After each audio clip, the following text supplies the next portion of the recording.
Donc, comme vous le savez, avant de poursuivre donc, notre étude habituelle et systématique, nous avons voulu ouvrir une petite et grande parenthèse concernant donc, la méditation.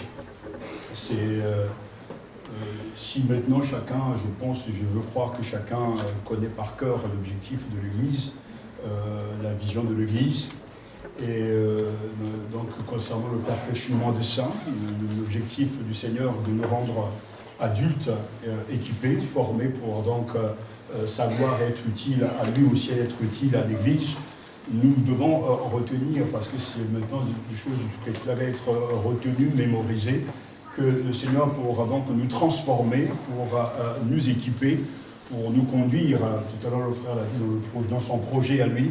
Alors, il utilise entre 4 moyens qui sont sûrs, qui sont vérifiables dans la Bible pour nous transformer. Parce qu'il faut comprendre le processus de transformation de Dieu, comment Dieu transforme quelqu'un.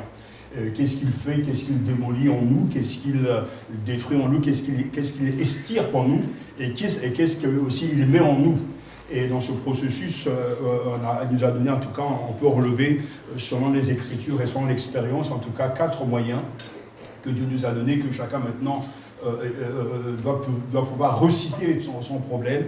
Le premier moyen, donc, il y a 2 qui sont dans les mains de Dieu et 2 qui sont dans nos propres mains. Donc, il y a les moyens que Dieu utilise pour nous changer, nous transformer à l'image de Christ. D'abord, le premier moyen sur lequel, qui vient de Dieu. La parole de Dieu, donc la parole de Dieu qui aura autorité sur toute chose. C'est le fait donc de reconnaître que la Bible reste le guide sûr pour chaque chrétien. C'est aussi le manuel donc, de spiritualité de chaque chrétien. Et si en fait on creuse rien que ce premier point,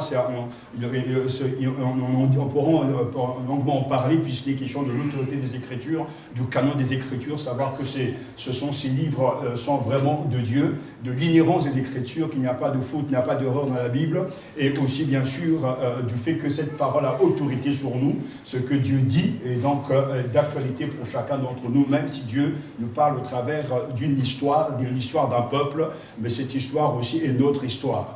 Et donc, le premier point, donc, la parole de Dieu implique justement une certaine connaissance générale, biblique, mais en même temps aussi des outils pour bien interpréter le texte. Pourquoi ? Parce que c'est important de savoir, même si la Bible est un livre inspiré, et il est inspiré, la manière de l'interpréter va souvent changer selon les mouvements et selon la connaissance de celui qui l'interprète.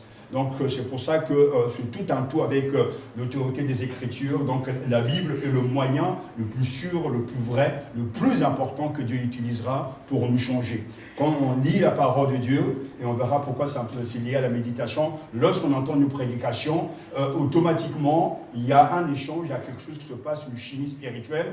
Dieu enlève certaines choses en nous et il y remet des choses qui sont en nous. Donc, humainement parlant, nous ne pouvons pas connaître Dieu, nous ne pouvons pas vivre avec Dieu, nous ne savons pas ce que Dieu pense. Mais donc, au fait d'être au contact avec sa parole et de comprendre sa parole grâce à l'Esprit Saint qui est dans nos cœurs, alors nous pouvons donc recevoir la pensée de Dieu. Donc, c'est vraiment le moyen le plus important. Et toute réforme, et comme la réformation aussi, découle toujours de la parole de Dieu. Quand la Bible est au milieu, au cœur en tout cas de nos méditations, il y aura toujours une régénération, il y aura toujours une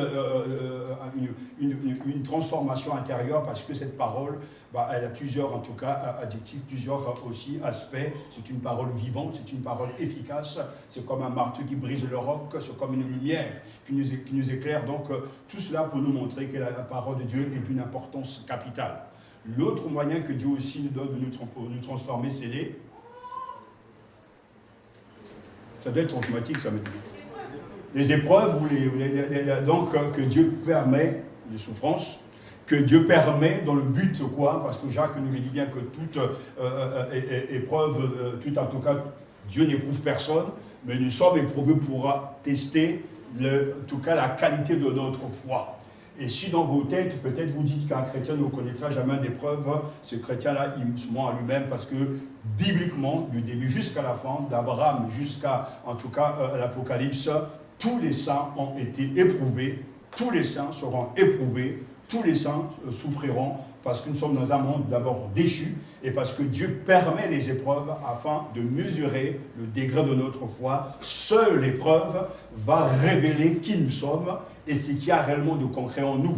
Nous connaissons bien l'histoire donc des Hébreux dans le désert, bien gentils, bien sympathiques lorsqu'ils étaient en Égypte, souffrant plutôt, et lorsqu'ils ont été libérés dans le désert, Dieu a éprouvé leur foi pour voir ce qu'il y avait au-dedans d'eux, et on connaît bien l'histoire, ils ont tous échoué à part donc Josué et Caleb, et bien sûr aussi donc le corps de Moïse, etc. Mais pour vous montrer que l'épreuve est nécessaire, et l'épreuve, ça peut être la maladie, ça peut être un échec scolaire, l'épreuve, ça peut être une attaque satanique, l'épreuve peut être une porte qui se ferme, mais quoi que l'on soit, nous devons savoir que Dieu est souverain, et que celui qui orchestre les épreuves. En ce moment, dans la lecture quotidienne, je suis donc avec le livre de Job. Je relis ce livre, je me rends toujours compte que Job passe par cette épreuve, voulue, acceptée, autorisée par Dieu, dans le but, bien sûr, de glorifier son nom, mais aussi de faire taire Satan une bonne fois pour toutes, parce que Satan pensait que Job servait Dieu par intérêt, et alors justement, Dieu va lui donner l'autorisation de tout lui enlever, de le dépouiller, et à la fin, Job aura une foi sûre. Non seulement il va dire que mon Rédempteur est vivant, mais Dieu voit bien qu'il y a une foi solide. Satan verra aussi qu'il y a une foi solide, et que là, ce n'est pas une foi intellectuelle, mais c'est une foi expérimentale, une foi vivante, qui a été éprouvée, et qui montre que, en tout cas, Job était un homme de foi, un homme de Dieu. Donc ça, ce sont les instruments que Dieu nous donne pour nous transformer. Les deux autres moyens qu'il nous donne, donc, qui sont dans nos propres mains, c'est quoi? La prière. Donc nous connaissons tous l'importance de la prière. Et le premier point, le plus important, j'insiste sur ce point, lorsque nous prions, que ce que nous faisons d'abord. Qu'est-ce que c'est d'abord? La prière. Je vais même répéter ce dimanche. Quel est le point le plus important lorsque l'on prie? Être conscient que Dieu est là. Amen. Être conscient que Dieu est là, mais être conscient que je suis devant Dieu. Parce que Dieu est toujours là, mais je me rends, en tout cas, visible, entre guillemets, je me rends accessible à Dieu. Je sais que Dieu est là, puisqu'il remplit les cieux et la terre. Mais quand je prie, la première chose dont je dois être conscient, c'est que je me présente devant Dieu et je me rends disponible vis-à-vis de lui.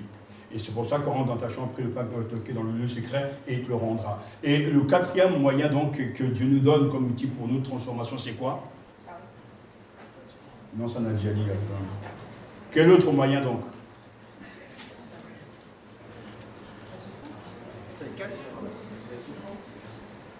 La prière, c'est dans nos mains, et puis quoi d'autre? La parole sont dans nos mains, ça l'a vu, et dans les mains de Dieu, il y a là, et les épreuves. Est-ce que l'indifférence entre les épreuves et les souffrances? Est-ce qu'il y a une différence entre les deux? Maintenant, ça doit être clair pour tout le monde, ça va être automatique, de me répondre rapidement maintenant. Parce qu'on ne va pas encore revenir là-dessus. Est-ce qu'il y a une différence entre les souffrances ou les épreuves? Le mot épreuve veut dire quoi? Pérasmos en grec veut dire quoi? Épreuve, tentation, merci frère. Et quand on prend justement, parce que si vous ne comprenez pas ça, vous ne pouvez pas avancer dans l'interprétation. C'est ce que je disais tout à l'heure, parce que si quelqu'un vous pose la question dehors, même un chrétien qui vient de naître de nouveau, donne-moi la différence entre ce que ça veut dire être éprouvé et puis la souffrance. Si tu ne connais pas la définition de ce que la Bible enseigne, qu'est-ce que tu vas lui dire? Tu vas raconter ta vie. Mais en racontant ta vie, ce n'est pas Dieu que tu ne parles pas au nom de Dieu, tu parles en ton nom propre. On n'a pas besoin de ton avis, on n'a pas besoin de mon avis, on a besoin de la parole de Dieu. Et quand on veut édifier quelqu'un, on lui donne ce que Dieu dit, pas ce que l'on pense. D'où l'importance de lire et de méditer, de comprendre avant de le dire aux gens. Si, vu le temps qu'on a passé avec Jacques, le mot pérasmos veut dire épreuve, tentation, c'est le même mot. Une épreuve peut être quelque chose de difficile pour toi, mais en même temps, tentation, on peut y mettre Dieu. C'est pour ça que même aujourd'hui, dans l'église réformée, donc de France, comme dans toutes les églises réformées, on a bien changé le Notre Père. Parce que vous savez que dans le Notre Père, ne nous induit pas en tentation. Donc, pendant plusieurs années, ce mot a été un problème pour beaucoup parce que Dieu ne tente personne. Il ne peut pas tenter les gens. Mais comment donc prier ainsi ne nous induit pas dans la tentation, mais ne nous fait pas tomber dans l'épreuve quand nous sommes dans l'épreuve. Même s'il faut l'expliquer, donc on a dû changer ce mot pour le remplacer, genre que ne nous fait pas entrer en tentation, etc. Pourquoi? Parce que dans l'épreuve, parce que Dieu ne tente personne. Mais on voit bien qu'il y a une application très importante. Nous entrons dans l'épreuve, mais ne pas obligé de tomber dans la tentation. Jésus a été éprouvé, sont tombés dans la tentation. Ce n'est pas la même chose. Chaque chrétien peut être éprouvé, peut être tenté par sa nature charnelle, par le diable, etc., par le plaisir de ce monde, sans pour autant entrer et tomber dans la tentation. Alors quand Jésus nous enseigne de prier que nous ne puissions pas succomber lors de l'épreuve, nous allons bien entrer en souffrance, nous allons bien entrer dans les difficultés, mais dans les difficultés, on n'abandonne pas Dieu. Et on voit bien dans la pratique que c'est souvent un discours, parce que les gens, quand l'épreuve est là, plus de travail, plus de maison, plus de ceci, plus de papier. Dès qu'il y a un problème, les gens démissionnent, les gens n'ont plus envie de prier, les gens abandonnent l'église. J'ai vu ça pendant des années. Donc en fait, on se rend bien compte que l'épreuve a raison souvent de la mauvaise qualité de foi des gens, parce qu'ils n'ont pas la vraie foi. Alors bénissons Dieu pour toutes les épreuves, pénibles soient-elles, mais c'est ainsi, parce que l'épreuve doit nous juger. Donc les 4 moyens sont très importants. Pourquoi j'insiste sur ces 4 moyens? Parce que c'est par ces moyens que Dieu change quelqu'un. Dans la vie de chaque croyant, il y aura la Bible, il y aura la prière, il y aura les épreuves, il y aura les souffrances. Mais tout ça, si c'est chapeauté, coordonné par la parole de Dieu, et si la connaissance est là, liée avec la foi, le croyant ira de victoire en victoire, donc de progrès en progrès, parce qu'il aura compris justement l'importance de rester avec Dieu. Donc, la méditation des Écritures, c'est l'outil le plus important pour vous. Parce que, pourquoi c'est important et secondaire? Parce que la réunion d'études bibliques, c'est la plus importante pour le chrétien. Si tout le monde a compris que la Bible doit être l'autorité suprême en tout, notre manière de penser, notre manière de regarder le monde, notre manière d'interpréter ce qui se passe dans le monde, doit être formaté, retourné par la parole de Dieu, parce que la Bible nous parle de tout. Il faut savoir lire ce livre, il faut savoir l'interpréter. On se rendra bien compte que Dieu nous a déjà précédés, même avant que les événements arrivent. Parce qu'il y a des principes, ces principes sont éternels, et il y a tellement d'évidence là-dedans qu'on ne pourra pas échouer. Donc, dans la méditation que nous sommes en train de voir, cet outil-là, en tout cas, on va faire des exercices ce soir, a pour but que vous vous preniez en main, que vous nourrissez vos âmes, que vous preniez du temps avec Dieu, parce que ce temps de méditation, c'est un temps de construction pour vous. Vous nourrissez votre âme. Quand ne seront pas de méditer des Écritures, il faut comprendre que, aussi bien que celui qui a un corps, qui a donc un ventre, et qui a un être humain a besoin de se nourrir, de s'alimenter pour vivre et continuer de vivre, l'homme spirituel qui est né au-dedans de nous par l'Esprit Saint et l'action de Dieu a besoin de se nourrir pour continuer de respirer et de progresser dans les choses de Dieu. Donc, la nourriture du chrétien, ce ne sont pas les livres. La nourriture des chrétiens, ce ne sont pas des cantiques. La nourriture des chrétiens, ce n'est pas les commentaires. Et la nourriture du chrétien, c'est la Bible. Et c'est pour ça que même, il y a quand même une hérésie qui se balade ça et là. Souvent, certains prédicateurs, entre guillemets, se prennent pour des super prédicateurs. Lorsqu'ils arrivent, ils se disent, voilà, la Bible est en moi. Ils n'ont pas besoin d'ouvrir les Écritures pour lire les Écritures. Ces gens-là me font rire parce qu'on n'a pas besoin de leurs commentaires. Je n'ai pas besoin. J'ai besoin d'entendre la parole de Dieu d'abord avant que ce texte soit commenté. C'est très important parce que c'est la parole qui a l'autorité. Et moi, comme bien d'autres, je suis au service de la parole. On verra sûrement quand on parlera de l'apostolat que nous sommes les serviteurs de la parole. Nous ne servons pas la parole, mais nous servons le texte, et derrière le texte, il y a Dieu, et qui appelle. C'est pour ça qu'il y a bien un schéma très clair, et j'espère que c'est très clair dans vos têtes, que même pour avoir accès à ce livre, même si tous les chrétiens peuvent lire la Bible, et que tous les chrétiens doivent lire la Bible, tous ne la comprendront pas, parce que Dieu a équipé des gens pour l'expliquer pour vous. Donc tout le monde n'a pas ce don, tout le monde n'a pas ces ministères, et chacun doit pouvoir le comprendre facilement, et je crois que c'est déjà un acquis. Donc la méditation, c'est vraiment quelque chose de très important, et je vais vous partager un exercice que moi je fais, que j'ai inventé, parce que je vais l'adapter à vous. Mais ce que nous savons déjà, lorsqu'on parle de méditer, méditer veut dire quoi? Alors ne pensez pas, ne voyez pas les moines dans un monastère qui sont là, calmes, les orthodoxes, etc. C'est sympathique, c'est une belle image, et d'ailleurs c'est bien. Et je vous conseille d'ailleurs, dans les années passées, de fois nous pour se retirer, pour avoir un peu de tranquillité, en aller dans les monastères, parce que c'est très calme. Il y a aussi aujourd'hui des sorties, des week-ends, où vous pouvez aller vous reposer dans un monastère pour avoir la tranquillité, pas de télévision, pas de bruit, vous êtes dans la méditation avec vos Bibles, vous n'avez pas besoin d'écouter Ave Maria, etc., mais vous êtes bien avec le Seigneur. Et ça, des fois, c'est intéressant, et en tout cas, on remercie le Seigneur, parce que les catholiques, ils ont fait quand même des bonnes choses. Et tout n'est pas si désagréable. Donc c'est pour ça que la méditation, c'est quoi? Déjà, le texte du psaume 1 va nous permettre de le lire, parce que toujours, c'est important.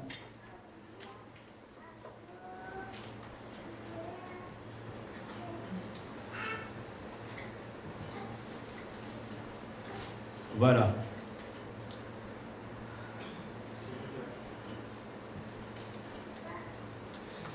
Le psaume 1, vous le connaissez donc rapidement, ce texte, on l'a lu la dernière fois. Heureux l'homme qui ne suit pas le conseil des impies, ni dans la voie des égarés ne s'arrête, ni au siège des rieurs ne s'assied, mais se plaît dans la loi de Yahvé, mais murmure sa loi jour et nuit. Et on connaît le reste. Il est bien question ici de murmurer sa loi. J'ai fait expressément de prendre cette traduction, donc la Bible de Jérusalem, pour faire ressortir ce mot que j'attendais de vous. Donc, méditer, c'est murmurer, c'est susurrer. Méditer, c'est réciter. Méditer, c'est s'approprier, en tout cas, les mots de Dieu. C'est être habité par les mots de Dieu. La vraie méditation impliquera toujours, en tout cas, j'insiste sur ce point, la méditation, selon la Bible, est un exercice continu, soutenu. Comme un athlète s'exerce chaque jour en faisant les mêmes gestes, un joueur de football, en ce moment c'est le handball, c'est merveilleux, mon sport préféré, donc, puisque en tout cas les Français vont gagner en tout cas ce dimanche, je suis derrière eux, le handball, amen, donc c'est très bien, ils n'arrivent pas à ce niveau-là comme ça du jour au lendemain, il faut s'exercer, il faut s'entraîner. Et à force de s'entraîner, à force de danser la balle, à force justement de se désaxer tout ça, etc., vous prenez des habitudes, et ces habitudes, c'est ce que, en fait, va être quelque chose qui va permettre d'absorber la parole de Dieu. Ne pensez pas un seul instant que la méditation est un exercice temporaire. En vous disant, en 1 heure, en quelque temps, sur 1 mois, je vais méditer la parole de Dieu et Dieu va me bénir. C'est faux. Il faut absolument que ces idées soient là ce soir. La méditation est une activité continue, soutenue, au point même que justement le psalmiste dit que jour et nuit, donc 24 heures sur 24 heures, il faut méditer les Écritures. Mais comme on comprend que méditer c'est murmurer et que ça intégrer en soi les paroles de Dieu, ces paroles doivent être l'objet donc de réflexion, doivent être donc pensées, réfléchies, répétées, mémorisées. C'est pour ça qu'on bénit Dieu pour en tout cas nos frères avant, parce qu'ils n'ont pas le même problème que nous. On verra les obstacles à la méditation parce qu'il y a la paresse, il y a la fatigue, et il y a les télévisions, il y a les loisirs, il y a tout un tas de choses aujourd'hui qui n'existaient pas au temps des psalmistes, en tout cas du psalmiste, parce qu'ils n'avaient pas de radio, ils n'avaient pas de réseaux sociaux, etc. Ils n'avaient pas de portable, ils avaient le temps de rester devant Dieu. Et Jésus, je ne le vois pas devant la télévision. Quand il quittait son atelier, donc en tant que charpentier de son père Joseph, il est avec la Torah en train de méditer matin, midi, soir, peut-être de temps en temps d'aller jouer à leur jeu que l'on connaît un peu ça et là. Mais Jésus, en tout cas, était comme un bon juif, il apprenait par cœur la Torah. Et vous savez que j'ai été, entre guillemets, élevé par une juive, et dès très tôt déjà, elle m'impliquait dans l'importance le matin très tôt de réciter un verset. C'est quelque chose qui m'a marqué parce que ces habitudes sont restées pourtant pentecôtistes, nées de nouveau, mais elle m'a imprégné de m'assimiler chaque mot. Je me souviens que au début, même rien qu'en apprenant l'alphabet donc hébreu, chaque mot disait doit être pesé, doit être réfléchi. Ça veut dire qu'il ne faut pas aller vite. Il faut s'arrêter sur le mot et s'asseoir et attendre Dieu te parler. Et c'est ça qui fait que dans l'exercice que je veux partager, c'est découlé de cette expérience. C'est-à-dire qu'on va trop vite. Certains même quand ils méditent, ils vont trop vite. Aujourd'hui, c'est le monde du fast-food. Mais on nous parle bientôt qu'on va pouvoir traverser pratiquement, aller de Paris à Marseille dans des tubes ultra rapides. Tout va vite. Mais les gens de l'église doivent apprendre à rester calmes. Avec Dieu, ça ne va jamais vite. La méditation demande du temps, demande beaucoup de calme, et c'est un exercice continu. J'espère que ce matin, tu as médité. Donc, c'est méditer, c'est murmurer. On peut aussi lire Josué, c'est par la mi-voix, Josué, donc, qui va dans le même sens. Où est-ce que le texte?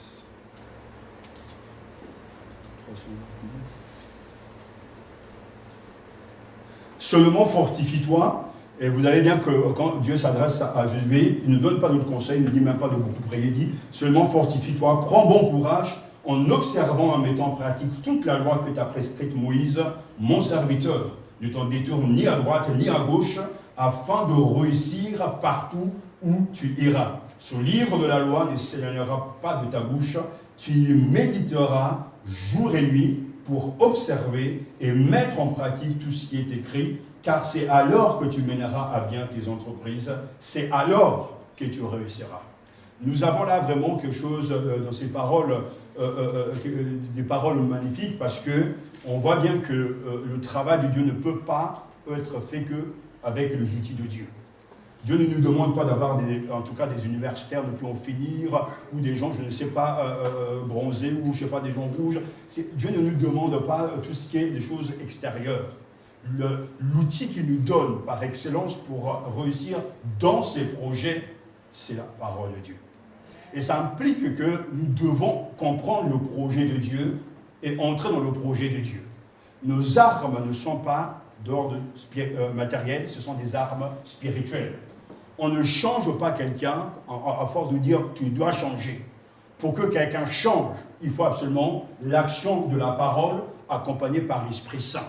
Et quand on parle dans l'Église des gens qui ne changent pas, on a là la preuve qu'il y a ces deux éléments qui n'agissent pas dans les cœurs, l'Esprit Saint et aussi la parole. Mais je pourrais ajouter un troisième élément, ce que Dieu ne le veut pas. Parce que quand Dieu veut changer quelqu'un, il change vraiment la personne. Et on sait que tout vient de lui.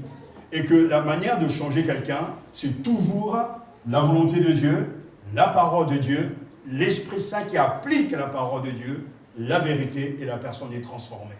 Alors, de fois, on peut être découragé, dit, mais Seigneur, pourtant la parole est prêchée, pourtant on croit dans l'action de l'Esprit, mais qu'est-ce qui se passe? Pourquoi on n'a pas des cas comme les cas de Lydie, à qui tu as donné la grâce donc d'avoir des yeux ouverts pour écouter et comprendre tout ce que l'apôtre Paul enseignait? En fait, on ne peut que lever les mains au ciel et dire, Seigneur, je te rends grâce de ce que tu as voulu ainsi. Parce que c'est Dieu qui ouvre les yeux spirituels, ce n'est pas un homme. Nous servons la parole, nous mettons à table les aliments, mais c'est Dieu qui crée en nous le vouloir le faire, l'appétit, l'envie de lire. Et à un moment donné, de toute façon, s'il ne crée pas, et que même s'il le créait, et si on ne l'entretient pas, les choses ne changeront pas. Donc, tout changement viendra toujours de Dieu.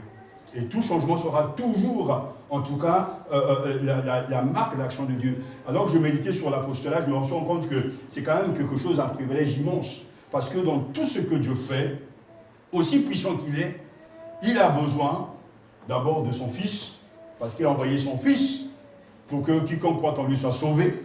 Mais ce même Dieu si grand et puissant qu'il est, a besoin des instruments par lesquels il doit passer pour toucher les gens.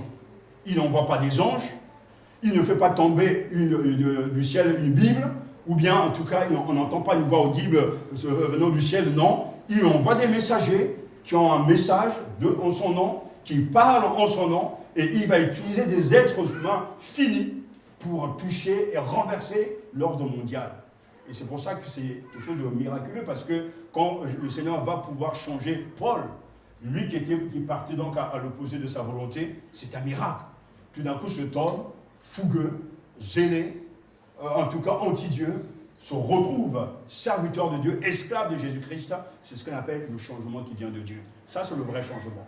Alors, on bénit Dieu pour tous les programmes même politiques, c'est bien gentil tout ça, et on respecte tout cela, mais si le cœur de l'homme ne change pas par une action divine, rien ne changera. Ce qu'on entend aujourd'hui, je l'ai entendu il y a 20 ans, ça existe, et on entend encore dans 50 ans si Jésus-Christ n'est pas revenu. Et à chaque fois, c'est toujours marrant quand il y a un flashback, quand il y a des images du passé, pareil, il y a 50 ans, il dit « Ouais, le chômage, ça n'a pas changé. » Ben oui, mais 50 ans après, c'est toujours pareil, il y a toujours autant de chômage. Enfin, et dans 50 ans, ça sera toujours pareil parce que les problèmes seront toujours les mêmes, mais le cœur de l'homme va changer. Sinon, on aura toujours le même problème. Donc, c'est très important de comprendre que la Bible est l'outil. D'ailleurs, vous le savez bien que c'est la seule arme, en tout cas offensive, que Dieu nous donne, parce que nous avons tous les armes, en tout cas dans l'armure du chrétien, nous avons le bouclier de la foi, les souliers pour le zèle, etc., le casque du salut, mais l'épée de l'esprit, qui est la parole de Dieu, c'est la seule arme avec laquelle on peut donner des coups. Donc c'est pour ça que la Bible doit être au centre de tout. Et si vous voulez être des gens bousculés par Satan, habitez dans la Bible, vivez dans la Bible, et vous verrez le vrai œuf de Satan. Parce que c'est la seule arme qui peut arrêter, c'est la parole de Dieu. Tous nos ennuis découlent du fait que quand la parole de Dieu est au milieu, Satan est déchaîné. Parce qu'il n'aime pas ça. Il sait quelle arme qui peut, en tout cas, l'arrêter, c'est la Bible. Jésus le savait, arrière de moi, Satan, il est écrit. Et à chaque fois, donc, il y aura tout ce combat, notre combat est spirituel. Donc, c'est important de savoir que ce livre de la loi ne s'éloignera pas de ta bouche, tu y méditeras jour et nuit pour observer et mettre en pratique tout ce qui est écrit. Car c'est alors que tu réussiras ou tu mèneras à bien tes entreprises. Ah, c'est alors que tu réussiras. Et ce texte nous dit aussi que le succès selon Dieu n'est pas dans les choses. Le succès selon Dieu, c'est de faire ce qu'il veut lui. Et c'est une tension, un vrai combat aujourd'hui spirituel, intérieurement, parce qu'il y a des gens qui continuent à rester dans le monde, pensant que leur vie est dans le monde, et qu'ils doivent travailler dans le monde. Ils se fatiguent pour les choses du monde, mais ils ne savent pas qu'il y a une œuvre spirituelle, un projet beaucoup plus élevé, qui les dépasse, qui nous dépasse tous. Dieu est à l'œuvre dans l'histoire des hommes. Calmement, il conduit son Église. Calmement, il rassemble ses élus. Calmement, il est en train de préparer l'Armageddon. Calmement, Jésus reviendra au moment où on ne l'attend pas. Et tout ça, c'est en marche.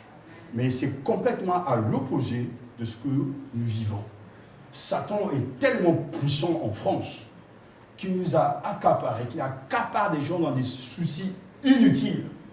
Il est maître dans l'art des détails. Ça, on pense que c'est tellement si important. On va se battre pour tel projet, on va se battre pour tel, je ne sais pas, sujet. Donc, en fait, on brouille notre esprit et les années passent, on se préoccupe des choses terrestres, mais entre-temps, l'histoire avance. Entre-temps, on ne rentre pas dans le projet de Dieu. Entre-temps, on vit sa vie, mais à la fin, il ne restera plus rien. Et je pense que dans les tactiques du diable, comme j'ai toujours dit que la plus grande puissance dans le monde, c'est l'aveuglement. C'est en tout cas les ténèbres qui sont à l'œuvre. Et Satan, je crois, a l'art d'endormir les gens. Et de dire, oh, j'ai le temps. J'ai le temps. Ça viendra. Il faut aller tranquillement. Mais en réalité, tout ça, c'est rien. Quel gâchis. À la fin, arriver d'entendre, je ne te connais pas, parce que tu as vécu que pour toi. Alors c'est important de concilier sa vie professionnelle, sa vie familiale, avec ce que Dieu dit. Le projet de Dieu dans ma famille, c'est quoi? Le projet de Dieu dans ta famille, c'est quoi? Le projet de Dieu dans tes études, c'est quoi? Parce que même dans ces choix, il y a le projet de Dieu. Et quand ce projet de Dieu a accepté son plan, toutes nos décisions seront toujours prises par rapport à ce projet qui est à la base. Je me dis, je suis chrétien, Jésus-Christ au centre de ma vie, la Bible au centre de ma vie, quel travail je vais choisir? Quelles études je veux faire? Comment est-ce que je veux m'habiller? Qui vais-je fréquenter? Dans quelle église vais-je aller? Mais ces décisions, on ne les prend pas parce que j'ai envie, non. On les prend toujours à la lumière de Jésus. Sachant que moi, je sais que mon Seigneur m'a donné des commandements, m'a dit, vais-je trouver un travail, chercher un travail qui va à l'encontre de sa volonté? Non! Si je sais que Jésus n'aime pas cet endroit, vais-je aller là-bas parce que ça va me faire plaisir? Non, parce que ce n'est pas l'endroit où Jésus veut me voir. Mais le problème, c'est que tout est là, c'est qui est au milieu et qui décide? Moi ou le Seigneur? Qui choisit? Je veux me marier ou pas me marier. Il y a des gens qui tout ça, ce choix, ne se font pas parce que tout le monde est marié, non. Je fais un choix parce que c'est Dieu qui est au centre de ma vie. Qu'est-ce que je veux faire de mon avenir? Comment je veux vivre? Où vais-je vivre? Si je n'arrive pas à renouveler mes papiers, qu'est-ce que je dois faire? Je dois retourner au pays normalement. Enfin, tout ça se décide selon Dieu et non pas selon l'homme. Le monde propose des choses, mais moi je rejette ces choses. Il y a une chose que l'on fait toujours, j'écoute toujours les informations parce que j'ai besoin de savoir ce qui se passe dans le monde. Mais j'analyse avec ma connaissance biblique, je regarde. Et je ne me laisse pas embobiner dans ces histoires. Mais avec du recul, on voit bien que le mal avance à visage caché, mais il avance avec force. La France est en danger. Parce que l'obscurité est en train d'envahir les cœurs plus qu'avant. Mais en même temps, nous savons que ces choses sont à l'œuvre, mais nous croyons en Jésus-Christ. Et Jésus-Christ n'a pas dit son dernier mot. Donc, il faut changer de repère. Et si seulement Dieu, dans sa grâce, cette année, changer nos repères, ça sera une bonne chose, ça transformera bien des vies en tout cas. Donc, méditer, c'est murmurer la loi de l'Éternel. Méditer et étudier et réfléchir, c'est approprier. Parler à mi-voix, réciter, etc. Exercice continu, donc prononcer à voix basse. Tout ça, on l'a vu ensemble, la méditation. Et l'activité qui consiste à se remémorer tout ce que l'on connaît des œuvres, des voies, des buts et des promesses de Dieu, pour y réfléchir, s'y arrêter et en trouver pour soi-même l'application.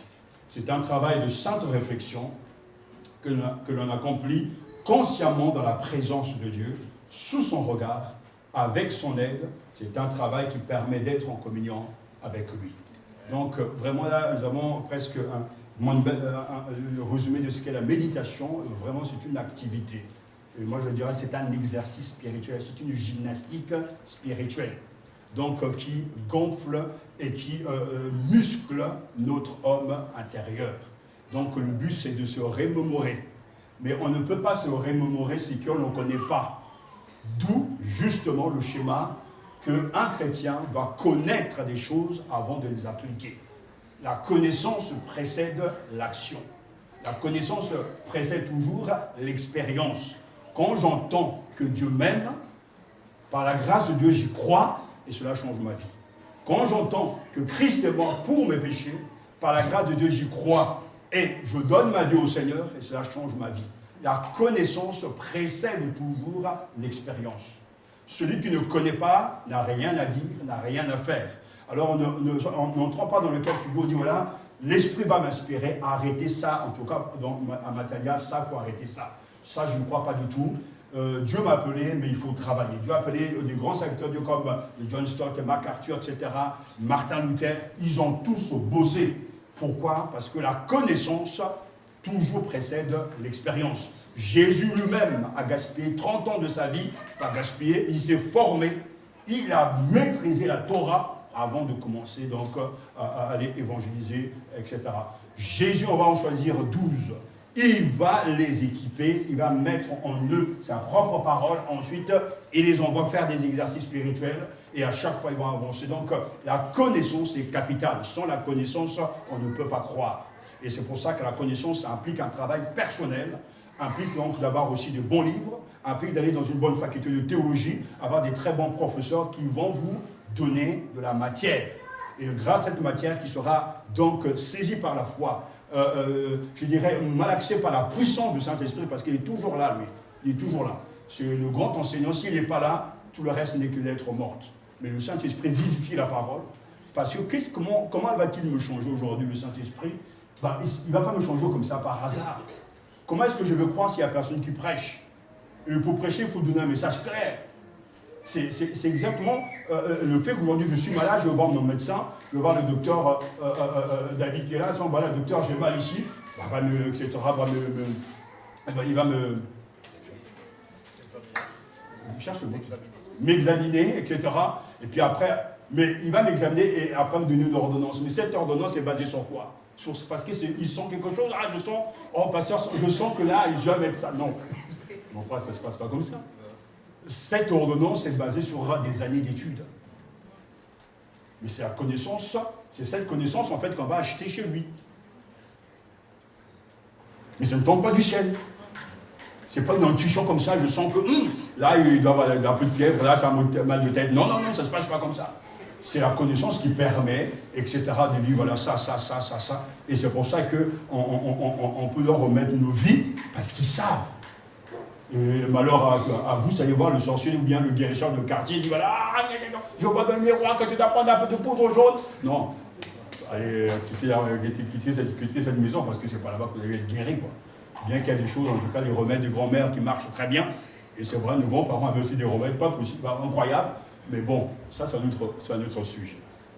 Donc en fait, la connaissance, elle est importante pour se remémorer, pour repenser, pour se souvenir. Et si vous regardez bien, simplement, la vie chrétienne, c'est une vie de souvenirs.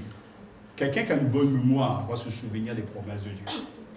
Mais quelqu'un qui oublie constamment tout, le jour où il aura besoin de se fortifier, de fortifier quelqu'un d'autre, il n'y a rien à dire. Il n'y a rien à dire.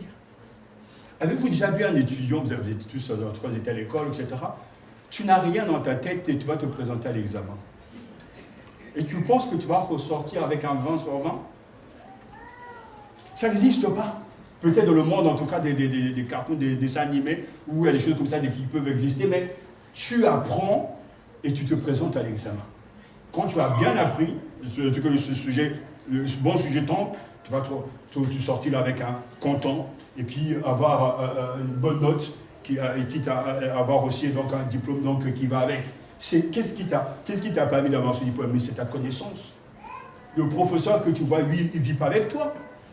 Il t'apporte de la matière, une connaissance.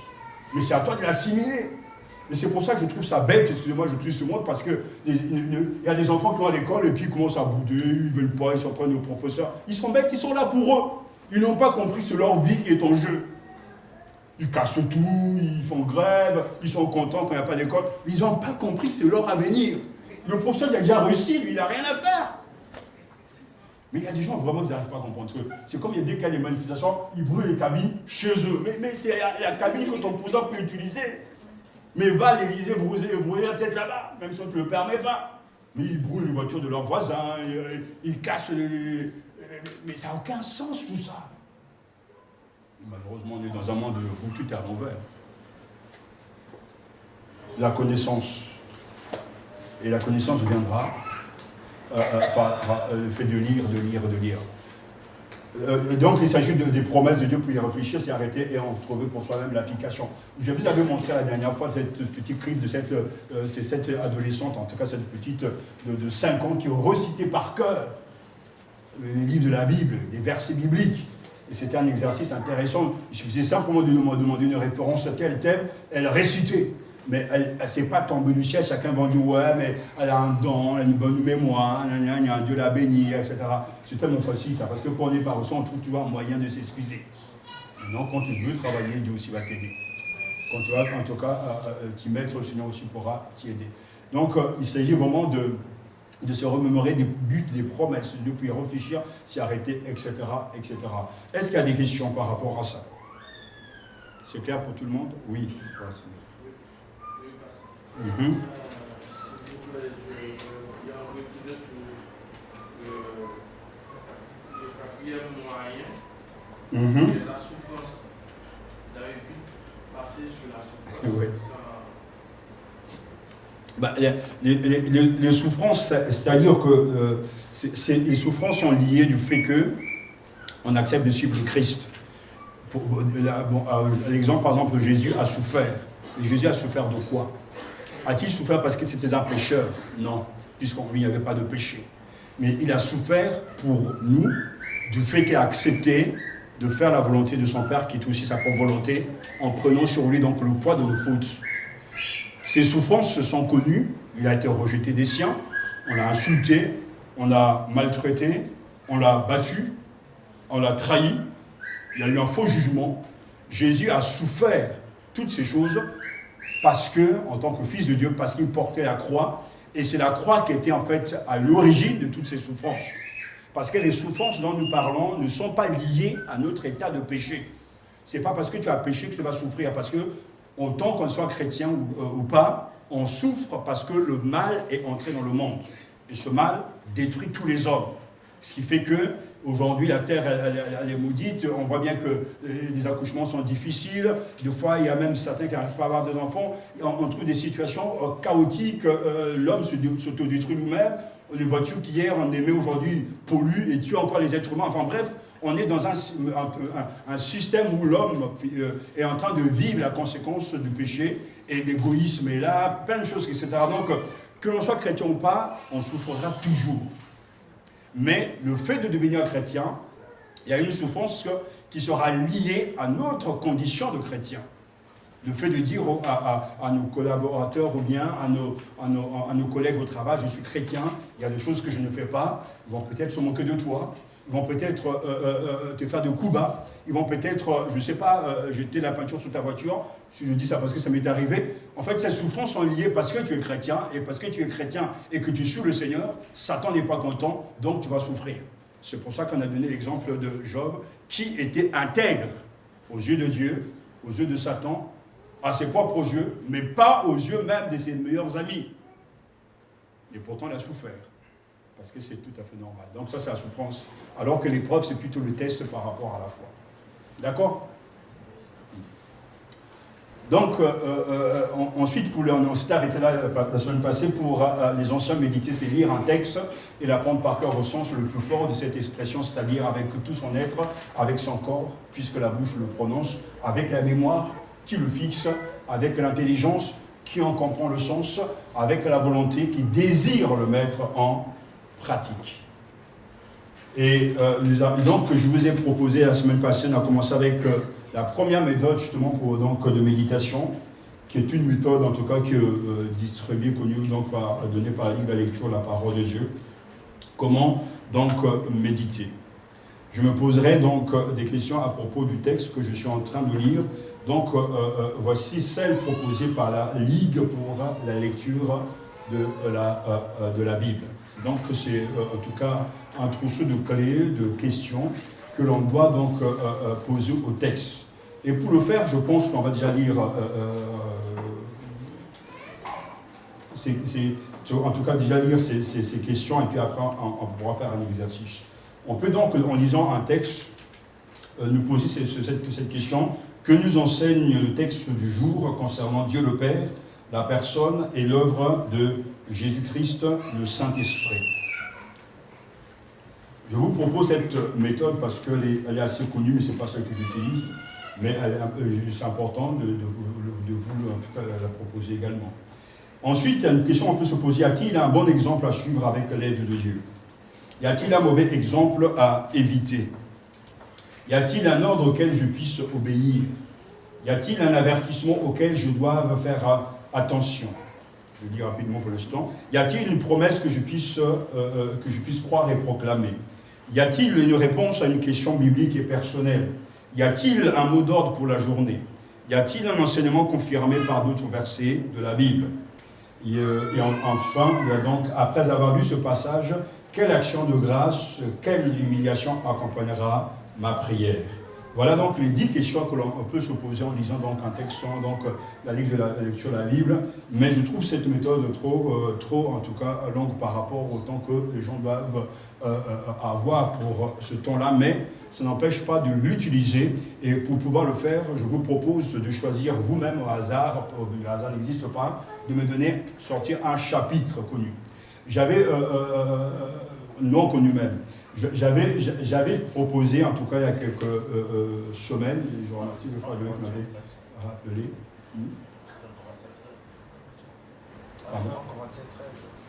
Oui, en Corinthiens 13. On peut reprendre en Corinthiens 13 en exercice. Mais je vous avais dit très bien, en tout cas j'avais donné il y a quelques semaines, il y a quelques mois de cela, il y a quelques années même. Mais ça avait été renouvelé entre-temps, parce que ça tu m'avais demandé. Donc j'avais fait pour vous donc une liste de tous les chapitres clés et des thèmes les plus importants donc, dans la Bible. Vous savez que par exemple en dogmatique, donc en théologie systématique, si on doit couvrir pratiquement rien que je dirais les fondamentaux bibliques, il me faudra prêcher moins 5 ans pour pouvoir parler de tout. Donc aussi bien du salut, l'eschatologie, pneumatique, etc., pneumatologie, tout ce qui est Saint-Esprit, etc. Donc il faudra 5 ans pour aborder chaque thème. Parce que la Bible est un livre riche. Et là, j'ai même fait le calcul parce qu'on s'attend quand même à un livre comme le Romain. Il me faudra pratiquement au moins 6 ans si je dois prêcher chaque dimanche pour toucher tous les thèmes, parce que c'est un livre trop riche. La Bible est un livre tellement riche que peut-être vous ne vous rendez pas compte, mais il est complet. Et pour moi, ce n'est pas le fait de parler d'un thème, mais j'attire l'attention sur le fait qu'il faut saisir et comprendre le thème. Si je pose la question à quelqu'un, ou je vous pose la question, expliquez-moi le processus du salut. On devrait être capable, vous devrez être capable de me dire le salut commence là, se poursuit de telle manière et se reconnaît ainsi. Un chrétien doit savoir ce qu'il croit et ça va défendre sa foi. Et si jamais on nous arrache une Bible, on doit être capable de dire, concernant le salut, c'est dans tel chapitre, et je vais vous décrire, c'est que le salut, où ça commence, ses implications, ses conditions et ses conséquences. Quand je veux poser la question, parlez-moi du Saint-Esprit. Vous devez être capable de me donner des références. Le Saint-Esprit est une personne dans tel passage. Le Saint-Esprit est une puissance dans tel passage. Le Saint-Esprit est une présence dans tel passage. Comment le Saint-Esprit œuvre-t-il? Que fait-il? Vous devez me dire, Jean 14, Jean 15, il fait ceci, il fait cela. Comment reconnaît-on l'œuvre du Saint-Esprit? Galates chapitre 5, verset 22, merci. Et autre chose, comment reconnaît-on l'activité du Saint-Esprit? Les dons spirituels. Ah ben, voilà. Zéro. Donc, le problème est là. Le problème est là. C'est que les gens ont eu un petit bout de quelques connaissances et souvent ils se gargarisent de ce petit bout comme si c'était la vraie connaissance. On doit prendre, vous devez être capable aujourd'hui, en tout cas, c'est là notre objectif dans cette liste, d'être capable de prendre quelqu'un qui est au début de la conversion et l'amener à la maturité en l'expliquant, voilà mon frère, tout commence avec l'élection. Et après l'appel de Dieu, la conversion, la repentance, la marche chrétienne, l'obéissance, la foi, les œuvres, le service chrétien, la manifestation des dons spirituels, l'intégration dans l'Église, le projet de Dieu pour l'Église, etc. jusqu'à l'enlèvement. Être capable d'expliquer, non pas de manière vague, mais de manière claire. C'est cette précision-là que, malheureusement, qui fait que nos églises, je parle de nos églises de manière générale, sont dans un état épouvantable. Et je pèse mes mots. Je pèse mes mots. Il y a très peu de croyants qui sont vraiment affermis dans les Écritures. Les gens ont des notions, mais ne connaissent pas. Et c'est un drame. Et Satan se frotte bien les mains parce qu'il dit, mais eux là, de toute façon, ils ne font pas peur. Qu'est-ce qu'ils vont me faire? Ils ne savent même pas où aller, ni à gauche, ni à droite. Pourquoi je peux me balader, puis ils ne sauront même pas savoir. Quelque chose va se passer dans une église, dans un endroit, ils ne sauront même pas discerner si c'est de Dieu ou pas, ils vont suivre bêtement comme, parce que c'est ça malheureusement le mot, comme des brebis qui suivent bêtement sans comprendre réellement, ça n'a rien à voir avec Dieu.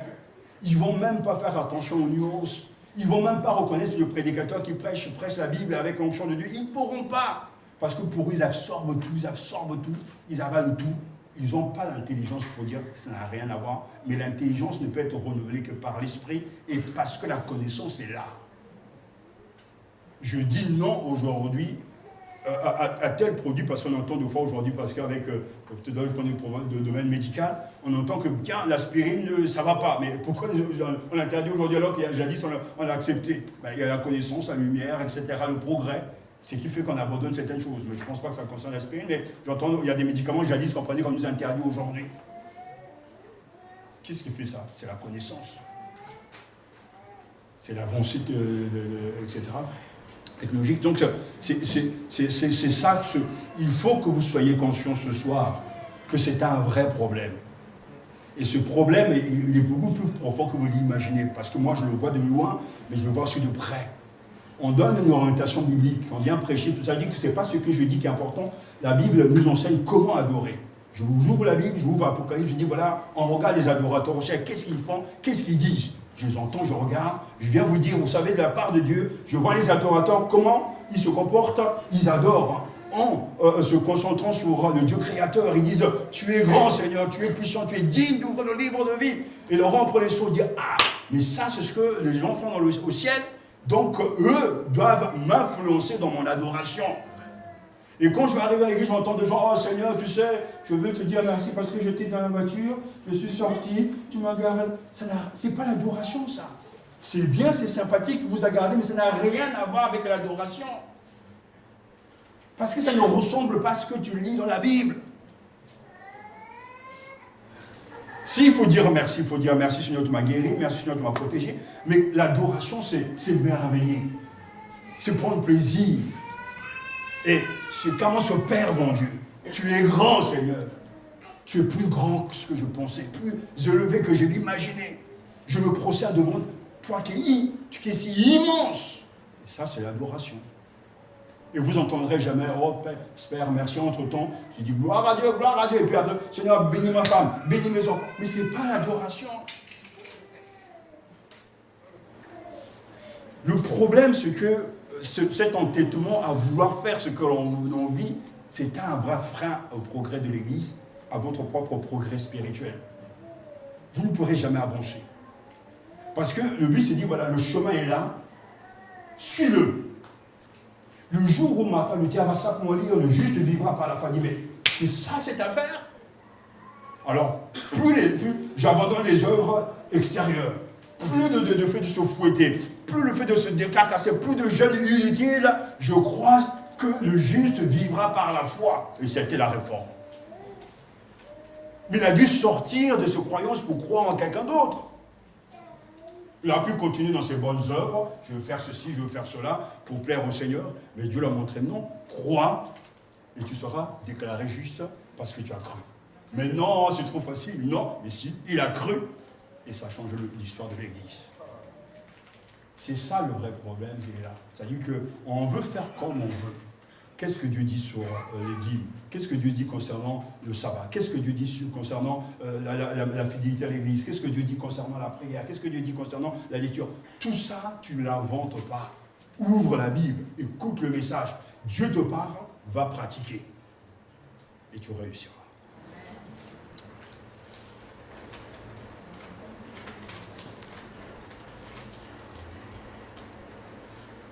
Satan fera tout pour que la parole et la vérité ne soient pas prêchées. Et alors on pourra toujours retomber dans les habitudes. On pourra même, certains de fois, je les ai entendus dans le passé, peut-être pas moi maintenant, on dit voilà, cette église est bénie, vous voyez, le ministère de Sophia est béni, il y a une chorale remarquable, les gens chantent, les gens... Ça, quelqu'un qui n'a pas la connaissance de Dieu va juger selon ce qu'il voit, ce qu'il ressent. Et celui qui connaît les critères bibliques, il regarde, Bible en main, il dit ça n'a rien à voir avec Dieu. Mais il y a 1 million de personnes là-bas, pasteur. Mais je regarde la Bible, je ne vois rien de Dieu dans tout ça. Il y a beaucoup d'émotions, il y a beaucoup de bruit, mais je ne vois pas les marques du Saint-Esprit. Pour m'en parler, il faut les connaître. Et ça sera la langue, ce que je vous dis, la langue, ça sera quelque chose qui va se faire rapidement dans vous. Parce que quand vous savez, vous allez vite rejeter. Il y a des fois, aujourd'hui, les épreuves qui touchent ceux qui sont en progrès avec Dieu, ce sont des nuances bibliques. Je suis en train de m'attarder sur rien que l'expression fils de Dieu qui pose un vrai problème théologique. Il y a des dizaines et des dizaines de livres qui ont été écrits sur le sujet. Fils de Dieu. Mais ça, c'est le problème. Bref. Et deux fois, tout ça se joue avec un petit mot. Une petite nuance, mais l'œil exercé voit qu'il y a un problème là. Comme un musicien qui sait, il entend que c'est une fausse note. Il faut pouvoir le savoir, il faut connaître le solfège et tout le reste. C'est à ça que je veux vous amener. Que chacun de vous soit structuré dans son cœur et dans sa tête. On nous apprend ça. Je regarde, j'ai vu qu'on a suivi la Bible, c'est biblique, je m'approprie ces choses. Et demain, je m'approprie autre chose. Et encore autre chose. Et plus on avance, plus on va se muscler. Alors, on va faire cet exercice, si vous voulez bien déjà. On va prendre 1 Corinthiens chapitre 13.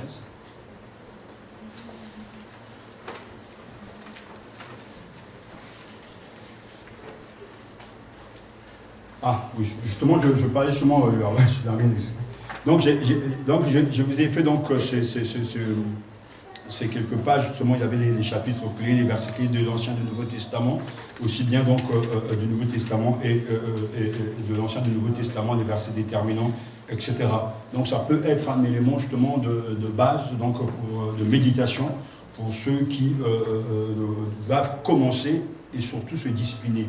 Mais j'aimerais avoir le temps tout à l'heure de bien affiner ces choses parce que c'est très important de lire toute la Bible, mais au lieu de pouvoir se perdre dans la Bible, il faut en tout cas cibler certains chapitres, cibler en tout cas des versets importants, les mémoriser et les s'approprier et ensuite les mettre dans le contexte du livre. Ça, c'est des choses que l'on verra donc ensemble. Mais on va faire cet exercice avec le trousseau, donc le clé de la Ligue, par rapport donc, à 1 Corinthiens 13. J'espère que tout le monde a lu ce texte. Déjà, dans la méditation, il est important d'avoir une bonne version de la Bible, une version que vous aimez et que vous allez constamment garder. Donc, je vous conseille, en tout cas, pour les débutants, si on peut parler ainsi, d'avoir en tout cas la Bible en français courant, dans le sens où c'est beaucoup plus facile, les mots en tout cas ont déjà été interprétés pour vous, donc vous n'avez pas besoin de faire beaucoup trop d'efforts parce que les mots propriation, si je vous dis par exemple propriation, veut dire quoi? C'est le sacrifice, le fait d'offrir, le fait d'offrir un sacrifice, d'avoir le salut par ce sacrifice. Ouais, l'acte d'offrir en tout cas un sacrifice sur l'autel et puis donc de se l'approprier. Mais les mots sont utilisés souvent et sans que les gens les comprennent réellement. Donc c'est pour ça que en français courant on va mettre en tout cas s'approprier par la foi ce que Jésus a fait. C'est-à-dire qu'on interprète les mots pour vous, pour que en tout cas la Bible soit accessible à chacun. Donc prenez une version qui ne soit pas soutenue, ne prenez pas la Tob, ne prenez pas la Bible de Jérusalem, ne prenez pas non plus la Synoda,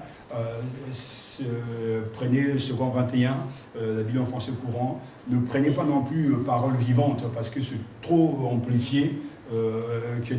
Il faut quand même qu'on reste avec la pensée parce que Parole vivante de Alfred Quinn, parole de vie d'Alfred Quinn, c'est amplifié, c'est rajouté pour pouvoir en tout cas intégrer totalement la pensée. Donc je vous conseille vraiment une version comme la Semeur aussi, la nouvelle vie de Semeur, qui est pas mal, donc qui est entre les deux. C'est important donc d'avoir une bonne version parce que dans la lecture même du texte, la seconde par exemple d'avant, le 910, il nous disait par exemple la charité, ne ment pas la charité, mais ça ne veut rien dire aujourd'hui la charité. C'est un mot qui est un peu déplacé et que l'on parle, j'ai l'impression qu'on est encore au Moyen-Âge. Mais parce que le mot évolue malheureusement et qu'il faut le reçu dans un contexte. C'est pour ça l'importance justement des traductions parce qu'il faut actualiser le texte, il faut permettre que aux gens au XXIe siècle lisent la Bible avec leurs mots. Et comme la langue évolue, alors la Bible doit être constamment corrigée, revue, corrigée, complétée si nécessaire, tout en restant toujours en tout cas calé sur en tout cas le texte original. C'est très important ça. Alors quand je parlerai en langue, celle des hommes et celle des anges, s'il me manque l'amour, je suis un métal qui résonne, une cymbale retentissante. Quand j'aurai le don de prophétie, la science de tous les mystères et de toute la connaissance, quand j'aurai la foi la plus totale, celle qui transporte les montagnes, s'il me manque l'amour, je ne suis rien. Alors, à la place du mot amour, vous avez quoi? Est-ce que vous avez le mot charité? Ouais, c'est ça. Quand je distribuerai donc tous mes biens aux affamés, quand je livrerai mon corps aux flammes, s'il me manque l'amour, je n'y gagne rien. L'amour prend patience, l'amour rend service, il ne jalouse pas, il ne plastronne pas, voyez encore, il ne s'enfle pas d'orgueil, il ne fait rien de laid, il ne cherche pas son intérêt, il ne s'irrite pas, il n'entretient pas de rancune, il ne se régit pas de l'injustice, mais il trouve sa joie dans la vérité. Il excuse tout, il croit tout, il espère tout, il endure tout. L'amour ne disparaît jamais, les prophéties, elles seront abolies, les langues, elles prendront fin, la connaissance, elle sera abolie, car notre connaissance est limitée, et limitée notre prophétie. Mais quand viendra la perfection, ce qui est limité sera aboli. Lorsque j'étais enfant, je parlais comme un enfant, je pensais comme un enfant, je raisonnais comme un enfant. Devenu homme, j'ai mis fin à ce qui était propre à l'enfant. À présent, nous voyons dans un miroir et de façon confuse, mais alors ce sera face à face. À présent, ma connaissance est limitée, alors je connaîtrai comme je suis connu. Maintenant donc, ces trois-là demeurent. La foi, l'espérance et l'amour. Mais l'amour est le plus grand. Alors, si on doit méditer donc ce texte et on prend cette grille de lecture, donc la lecture de la parole du Seigneur, on se pose la question, là on le fait rapidement tous ensemble, mais il sera important donc, la chose la plus importante, c'est de prendre un moment dans votre journée, un moment qu'il faudra toujours respecter. Si je vous l'ai dit, pourquoi le respecter ce moment? Parce que les habitudes restent. Si vous voulez méditer, si vous dites que je vais me lever donc à 6 heures, et de 6 heures donc jusqu'à 6h20 ou 6h30, je vais méditer, gardez cette heure-là tout le temps. Ne changez pas. Le fait de répéter l'endroit fait que votre corps, tout votre corps, va accepter ce moment-là. C'est comme on a des habitudes même alimentaires, c'est-à-dire qu'il y a des gens, lorsqu'ils mangent trop tard, ils dorment mal. Et il y a certains qui doivent manger très tôt pour pouvoir digérer suffisamment et bien dormir. Mon oncle, s'il ne mange pas avant 6 heures, il ne dort pas. Mais chez nous, des fois, à minuit, 2 heures, tu manges, etc. Chacun a ses habitudes. Mais ces habitudes sont liées parce que l'on connaît son corps. Et on sait comment, en tout cas, on fonctionne. Mais dans la méditation, c'est important d'avoir toujours un moment bien précis parce que vous allez vous habituer à ce moment-là. C'est comme quand vous allez au travail, au lycée ou n'importe quoi. Je dis, bon, je commence, je prends mon service à 10h. Vous n'allez pas vous pointer à 10h30 ou à 10h40 ou je ne sais pas combien, parce que c'est comme ça. Et vous êtes obligé de vous calquer par rapport à l'heure que vous êtes imposé ou on vous a imposé. Imposez-vous une heure et respectez cette heure. Si vous n'êtes pas, en tout cas du matin, très tôt, prenez le soir, bien que je crois que le soir, ça risque d'être compliqué parce qu'il y a des gens qui commencent à s'endormir. Mais nous savons bien que dans la pratique de la méditation, Jésus se retirait très tôt. Le matin, il se retirait, où ça? Dans le désert, dans la montagne, pour aller méditer. Il savait que s'il entre dans l'activité courante, ça ira pas. Si vous dites, voilà, je vais me lever, je vais prendre mes céréales préférées, mon petit déjeuner, mon jus d'orange, après je vais faire un bisou à mes enfants, ma femme, mon mari, etc. Vous rentrez dans la routine, vous allez commencer à avancer, vous n'arrêterez plus. Et au moment où vous allez devoir quitter la maison, dire, Seigneur Jésus-Christ, Amen, c'est parti. Tu n'as rien fait. Et souvent même, la solution la plus facile, c'est carrément notre Père que tu es, que ta naissance est que ton règne vienne. C'est parti. Tu n'as pas médité du tout, tu n'as pas pris le temps de t'arrêter. Et tu n'avances pas. Mais quand tu sais que c'est à 6 heures que tu rencontres le Seigneur, et il y a des témoignages, hein, le Seigneur attend les gens à 6 heures. En tout cas, moi, je ne parle pas de moi, mais il y a des témoignages vraiment de chrétiens qui savaient que Jésus les attendait à 6 heures. Parce que c'est l'heure du rendez-vous avec le Maître. Donc, si c'est à 6 heures, mettez votre montre. À 6h moins 5, brossez-vous les dents, restez en pyjama, et vous prenez votre Bible, et vous priez, et vous lisez en tout cas le texte. Vous commencez, bien sûr, tout à l'heure, je l'ai sur la méthode, ça s'appelle justement la lecture priante que je pratique, c'est-à-dire, vous commencez à lire, et vous lisez d'abord dans votre cœur, et puis à haute voix. Une fois, 2 fois. Maintenant, si vous utilisez cette méthode, vous allez vous poser ces questions-là. Parce que si vous ne priez pas, l'interprète de la Bible, c'est le Saint-Esprit. Et on a besoin de son aide. Si lui, il ne nous aide pas, on ne peut pas comprendre. Donc, d'où l'importance d'abord de prier, de demander au Seigneur, en tout cas, son aide. Et si maintenant vous appliquez, par exemple, ces clés de lecture, vous allez vous poser ces questions. Mais c'est pour ça que je dis que cette méthode, elle est trop longue parce qu'il faudra vraiment prendre du temps pour se poser toutes les questions. Mais il faut déjà pratiquement intégrer ces questions en soi pour ne pas être dit, tiens, question là, carrément, En une demi-heure, tu n'as pratiquement fait que trois questions. Et on pense que tu ne pourras pas t'en sortir. Quoi. Mais par exemple, il me pose la question, que nous enseigne le texte du jour concernant Dieu le Père, Dieu le Fils ou Dieu le Saint-Esprit? Est-ce que 1 Corinthiens 13, mettons que tout le monde connaît ce texte, est-ce que ce texte nous enseigne quelque chose sur Dieu le Père, Dieu le Fils et Dieu le Saint-Esprit? Vous devez être capable, mettons, vous devez savoir oui ou non. Non? Vous n'êtes pas obligé de répondre à la question par un oui, hein, ça peut être un non, etc. L'important, justement, c'est de se forcer à rester dans le texte, à se concentrer sur le texte et à laisser le texte vous parler. Quand on fait de l'exégèse, entre parenthèses, c'est-à-dire l'interprétation de la Bible, il y a donc l'exégèse et l'exégèse. Ce n'est pas la même chose. L'exégèse, donc le mot grec exo, etc., on retire du texte quelque chose qu'on applique. Mais l'exégèse, on impose au texte, on amène au texte quelque chose qui est à nous salir, au lieu de partir du texte pour entrer dans nos cœurs, on va imposer au texte ses vues. Du genre que voilà, si je veux avoir raison sur quelque chose qui est même mal, je vais aller dans la Bible, je vais trouver toujours des passages pour aller dans mon sens, pour me justifier. Ça, c'est l'exégèse. L'exégèse. E-I-S-E, etc. X-G-E-S. L'exégèse S. En grec, c'est vers. E-I-S. Et alors que justement, l'exégèse, c'est ça qu'il faut pratiquer. Le texte est là. Toi, tu as tes croyances. Toi, tu as tes convictions. Mais tu ne viens pas avec une lunette de conviction. Dire, ah ouais, je veux trouver un passage pour contredire le pasteur. Parce que tu vas toujours en trouver. Mais là, tu imposes ton point de vue au texte. Alors que quand tu vas lire la Bible, tu prends les lunettes de Dieu et tu les mets. Et le texte sort pour venir entrer en toi. Et c'est ce que, un jour que je vous ai dit, ça vous savez, quand Dieu m'a donné cette révélation, c'est ce que j'avais vu. La Bible respirait. C'est ça qu'on appelle l'exégèse. C'est-à-dire, ce n'est pas toi qui imposes au texte ton point de vue, le texte te saisit et t'habite. Et c'est très important ça, parce que la méditation dont je vous parle, c'est savoir que le texte va vous attraper. Il va vous déranger.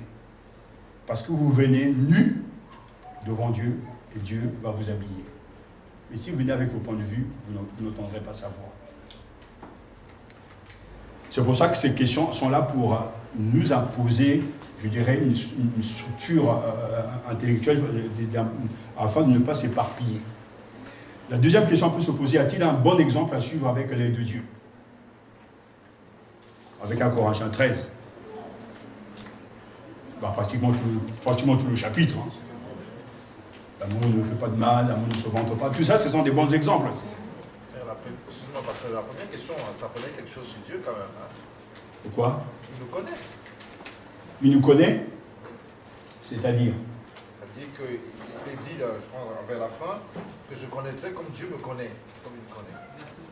Verset, voilà. Très bien. Il nous connaît. Très bien.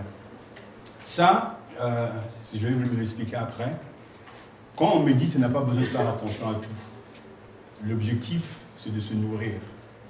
Donc, des fois, il peut y avoir des arêtes, tu le mets de côté, tu peux avoir un morceau trop dur, tu vas le couper à la fin.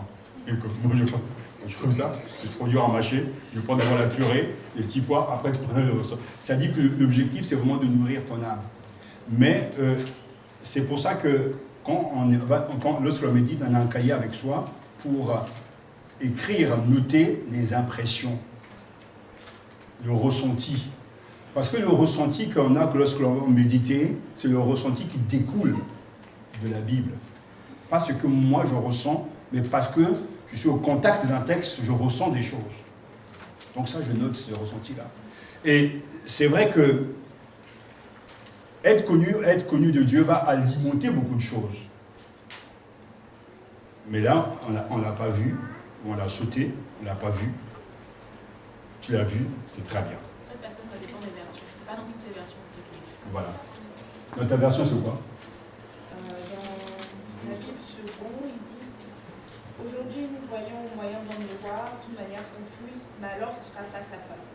Aujourd'hui je connais partiellement, mais alors je connaîtrai comme je suis connu. On ne mentionne pas Dieu en fait. Ouais, je connaîtrai comme je suis connu. Ouais. Même si le nom de Dieu n'y est pas utilisé, Ça suppose que c'est bien lui qui me connaît, il n'y a que lui qui me connaît. Le fait que ce soit pas marqué Dieu peut... Oui, ça Ouais. ne tire pas. Même si ça n'a pas marqué Dieu, mais ça sous-entend qu'il me connaît, parce qu'il n'y a que lui qui me connaît en réalité. Mais ça peut être justement un point qu'on peut aborder, on fait l'étude, parce que méditer n'est pas étudier. On n'étudie pas la Bible là, on est en train de méditer, on est en train de se nourrir. Parce que quand on va étudier la Bible, on va pousser plus loin, on va utiliser les concordances, les dictionnaires bibliques, mais ce n'est pas ce que l'on veut faire là. Là, c'est simplement méditer, mais il y a des pensées qui vont nous traverser, parce qu'à chaque fois que je suis en train de lire, en tout cas mes textes du jour, des pensées, des sentiments me traversent l'esprit, quoi. Mais le but, c'est de me nourrir.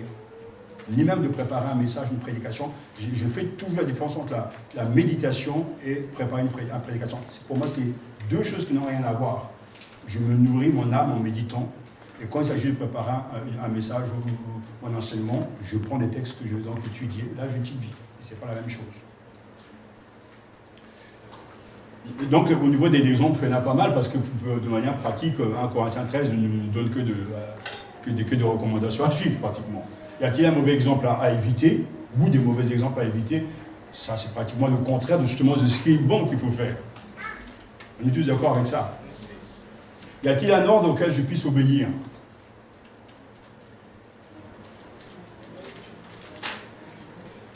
Est-ce qu'il y a un ordre ou pas? Vous connaissez ce texte maintenant, mais vous avez lu à la maison, donc c'est pour ça que je veux qu'on fasse ça, qu'on fasse autre chose. Y a-t-il un ordre dans ce chapitre? Si je n'ai pas l'amour, je ne suis rien. Si je n'ai pas l'amour, moi, je ne suis rien. Est-ce que c'est un ordre? Donc je dois avoir l'amour. Voilà. Sous-entendu. Ok. Y a-t-il un avertissement auquel je dois faire attention? Pareil. Tout à fait. Je prends. Y a-t-il une promesse que je puisse croire et proclamer?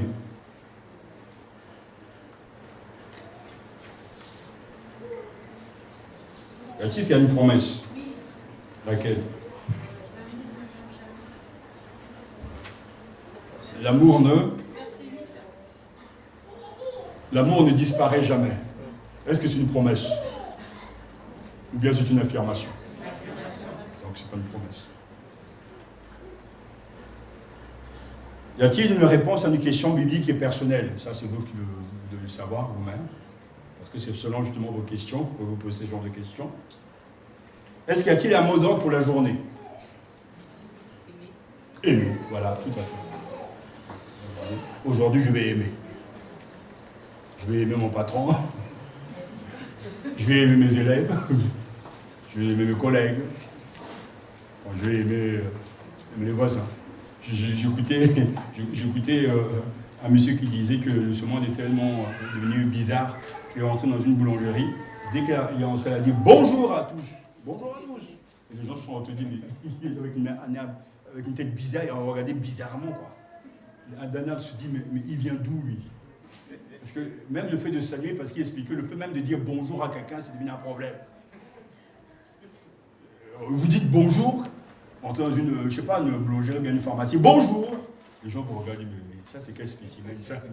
C'est pas ici qu'on dit pas bonjour, quoi. Alors qu'on a perdu vraiment l'éducation, c'est souligner le fait qu'il y a plein de choses qui en perdent aujourd'hui, même les gens dans le métro ne se parlent pas, ils ne se regardent pas, etc. C'est bien dommage. Y a-t-il un enseignement confirmé donc par d'autres versets de la Bible?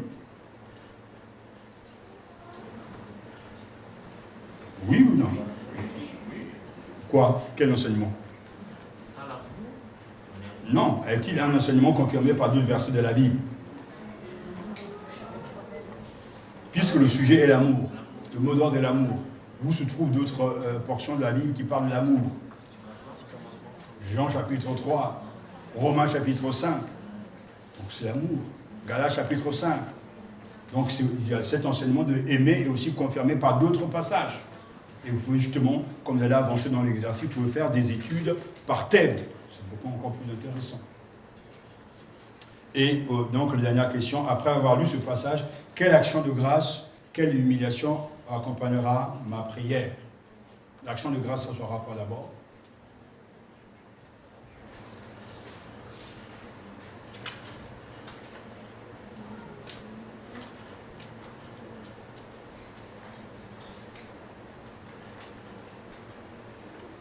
Ce sera quoi l'action de grâce? L'humiliation, en tout cas. S'il n'y a rien, il n'y a rien. Si vous ne trouvez pas, c'est votre exercice à vous. L'humiliation, ce sera toujours. Hein. Ce sera quoi? Quoi? Oui, c'est ça, notre manque d'amour. Parce que je pense qu'on n'aura jamais assez aimé les autres, on ne peut pas penser qu'elle se marie au top. Vous voyez à peu près à quoi ça ressemble déjà. En tout cas, ce squelette. On a pris un passage, je dirais, connu. Mais on va faire un autre exercice, mais cette fois-ci avec une autre méthode, je vais le résumer pour cette lecture priante. On peut prendre peut-être un psaume.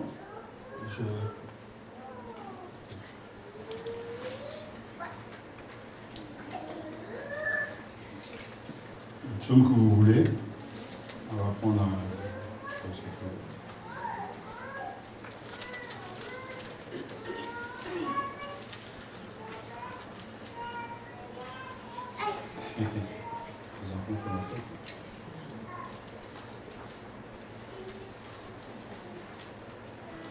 Déjà, je vous rappelle, ça c'est bon.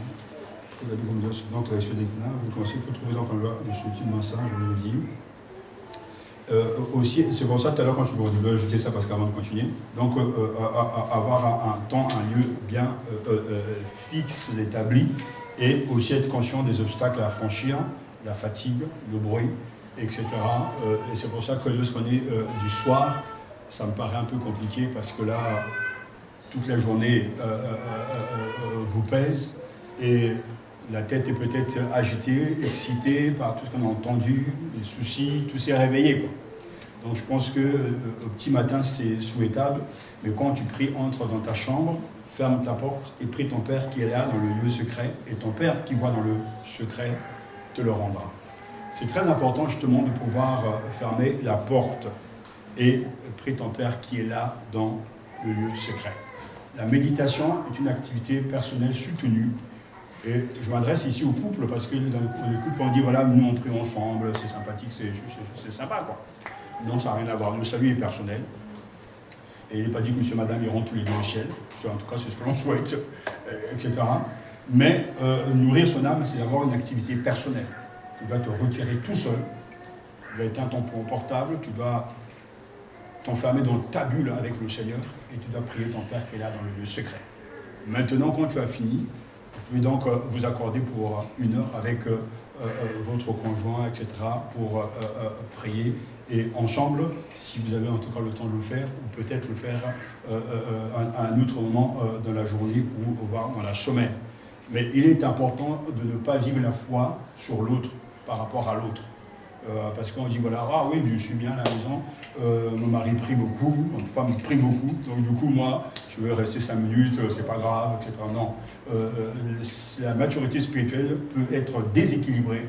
Dans un couple, on peut voir l'homme très mature et la femme complètement loin de la maturité ou l'inverse, parce que la maturité spirituelle, c'est une activité personnelle devant Dieu liée à l'obéissance. Et c'est pour ça que j'insiste sur ce point, parce que prier ensemble, c'est bien, mais d'abord être seul avec Dieu, c'est déjà là où tu dois commencer. Parce qu'on est sauvé tout seul, et on mourra tout seul, enfin, etc. Et on doit se nourrir tout seul. Donc, je ne rentre pas encore ici dans ce que vous devez dire dans la prière, parce que c'est aussi des choses qu'il faudra calquer, parce que quand on est structuré, on arrive à passer du temps devant Dieu, et sans problème. Mais là, je donne vraiment quelque chose d'être là, machin, ça dit que ayez ces habitudes-là, et apprenez à être conscient que vous êtes devant Dieu. Vous ne raterez pas votre journée si vous commencez avec le Maître. Et ne vous agitez pas. Dans l'histoire de l'Église, aussi bien, il y a eu des femmes exceptionnelles qui ont élevé des enfants, qui avaient beaucoup d'activités. Et je suis moi-même expliqué à mon épouse à la maison que j'étais vraiment... j'ai eu le privilège de voir la femme de mon pasteur à Rouen, donc, qui était polonaise, donc, qui était mariée avec le pasteur Jouti. C'est une femme brave, très courageuse. Elle faisait tout, en tout cas, était vraiment... c'est rare. Une femme rare, etc. Mais pourtant... elle était habitée par cette présence de Dieu. Et comme j'avais le privilège d'être très proche d'elle, c'est quand même une chose que j'ai eu, parce que comme c'est elle qui gérait la librairie, donc à chaque fois, elle me mettait des livres de côté, elle me les donnait, elle était gentille avec moi, donc du coup, des fois j'allais manger chez le pasteur et je voyais donc leur vie intérieure, leur jardin privé, et c'est là où je comprenais bien que très tôt aussi, c'est cette habitude de se retirer seul devant Dieu avant de prendre en tout cas la serpillière, etc. Et durant la journée, Dieu renouvelait les forces. Vous savez que la Bible dit que quand Moïse est mort, à quel âge? Amen. Et il avait toute sa vigueur. Il n'avait pas de problème d'yeux, il n'avait pas de problème de... Il était vraiment en forme. Mais c'est normal parce que je suis persuadé que Moïse passe du temps devant le Seigneur, même quand il quitte la présence de Dieu, une présence l'accompagne. Il n'est pas conscient qu'il y a une lumière sur lui. Mais les autres savent qu'il a vu Dieu. Et la présence de Dieu, c'est exactement pareil. Quand vous quittez la présence de Dieu, vous êtes habité par quelque chose. Sa présence. Vous ne serez peut-être pas conscient, vous ne serez pas, mais les autres seront. Et quand les gens vont vous approcher, vous aurez une énergie, une force incroyable, parce que vous avez été dans le sein du Maître et qu'il vous a parlé. Si tous les dimanches, quand les gens viennent à l'église, ils ont d'abord quitté le sanctuaire de Dieu, ils ont confessé leurs péchés, ils ont abandonné leurs soucis, ils ont laissé leur chicanement, je ne sais pas quoi, dans la présence du Dieu en confession, ils sortent de ce lieu habité par la présence du Seigneur. Ils viennent dans l'église locale, ils apportent la vie. Ils apporteront la vie. L'esprit de mort, je n'ai toujours pas compris, après tant d'années de ministère, qu'il y a des gens qui arrivent à somnoler lors d'une prédication, lors d'un message. J'arrive pas, parce que je n'ai jamais pu, je ne veux pas dormir pendant qu'on prêche. Je suis attentionné. Je suis accroché. Parce que, et pourquoi? Parce que, avant de prêcher, avant de quitter sa maison, et quand on arrive en église, c'est pour ça que je vous disais des fois, au lieu de parler entre vous, mets-toi, reste dans ta bulle. Et quand tu vas ouvrir la bouche, tu peux dire gloire à Dieu, la présence de Dieu va venir avec toi. Parce que ça ne se fabrique pas. Et on ne devient pas spirituel du jour au lendemain ou parce qu'on a prié 5 minutes avant. C'est une activité soutenue, continue. Chaque jour, je suis devant Dieu. Chaque jour, je lui parle, il me parle.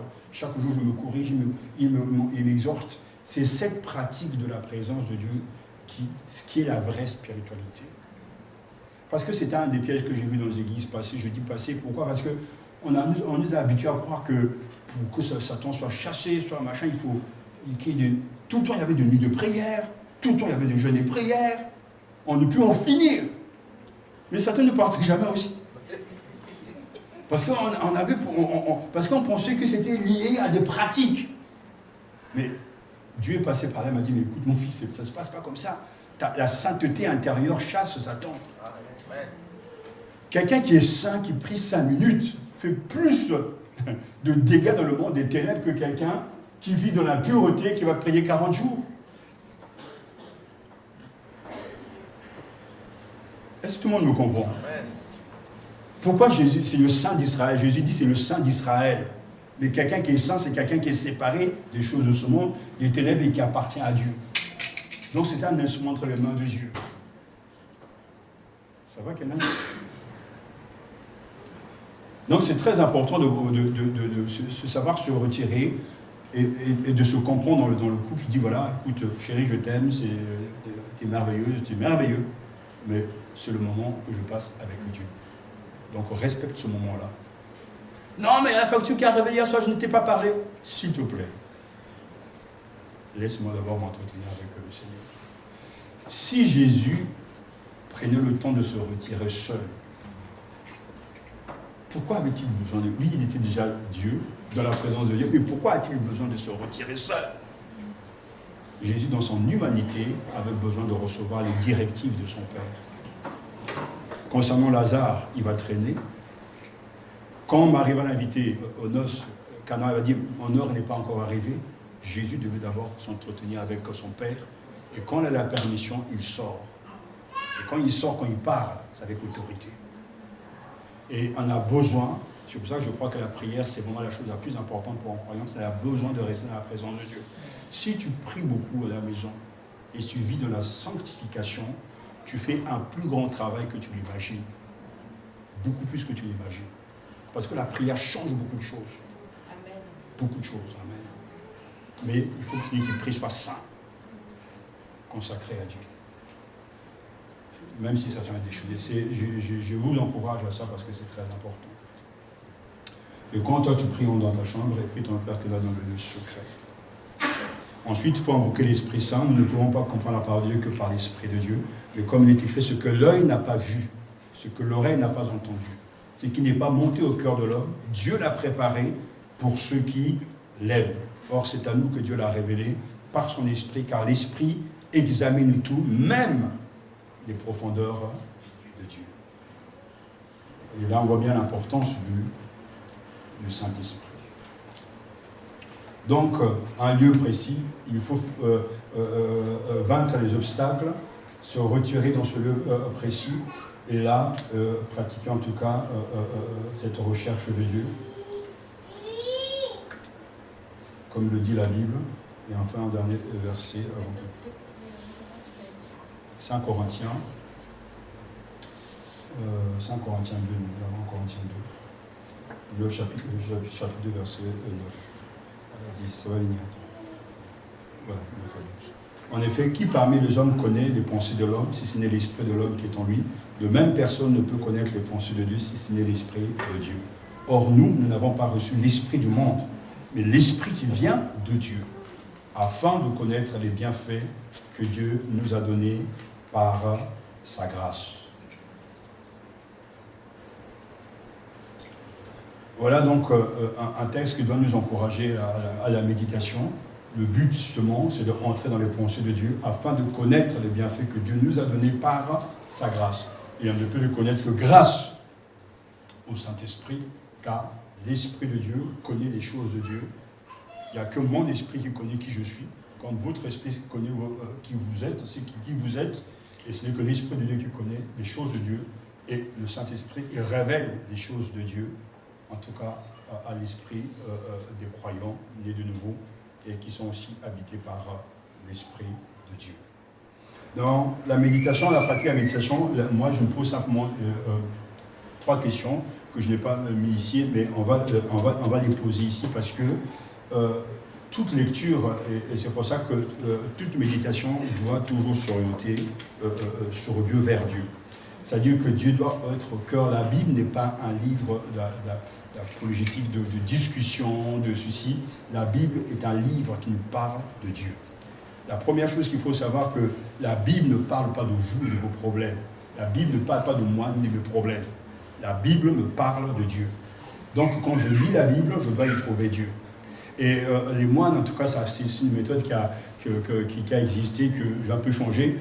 Ils avaient une méthode qu'on appelle la lectio divina, c'est-à-dire la prière, la lecture priante, où cet exercice se passe en fait en 4 temps. On prie, on demande le Saint-Esprit, on lit la parole de Dieu et on écoute la voix de Dieu. Et puis surtout ce qui est important dans cet exercice, ça dit qu'on contemple Dieu. Parce que pour moi l'objectif reste le fait qu'un chrétien devient de plus en plus profond avec Dieu, parce que ça devient un adorateur. C'est la raison pour laquelle Dieu nous a sauvés, c'est d'être des adorateurs. Mais cette adoration va découler parce que je découvre Dieu dans la Bible. Et quand je le découvre, je vais l'aimer, je veux le suivre et je veux l'adorer davantage.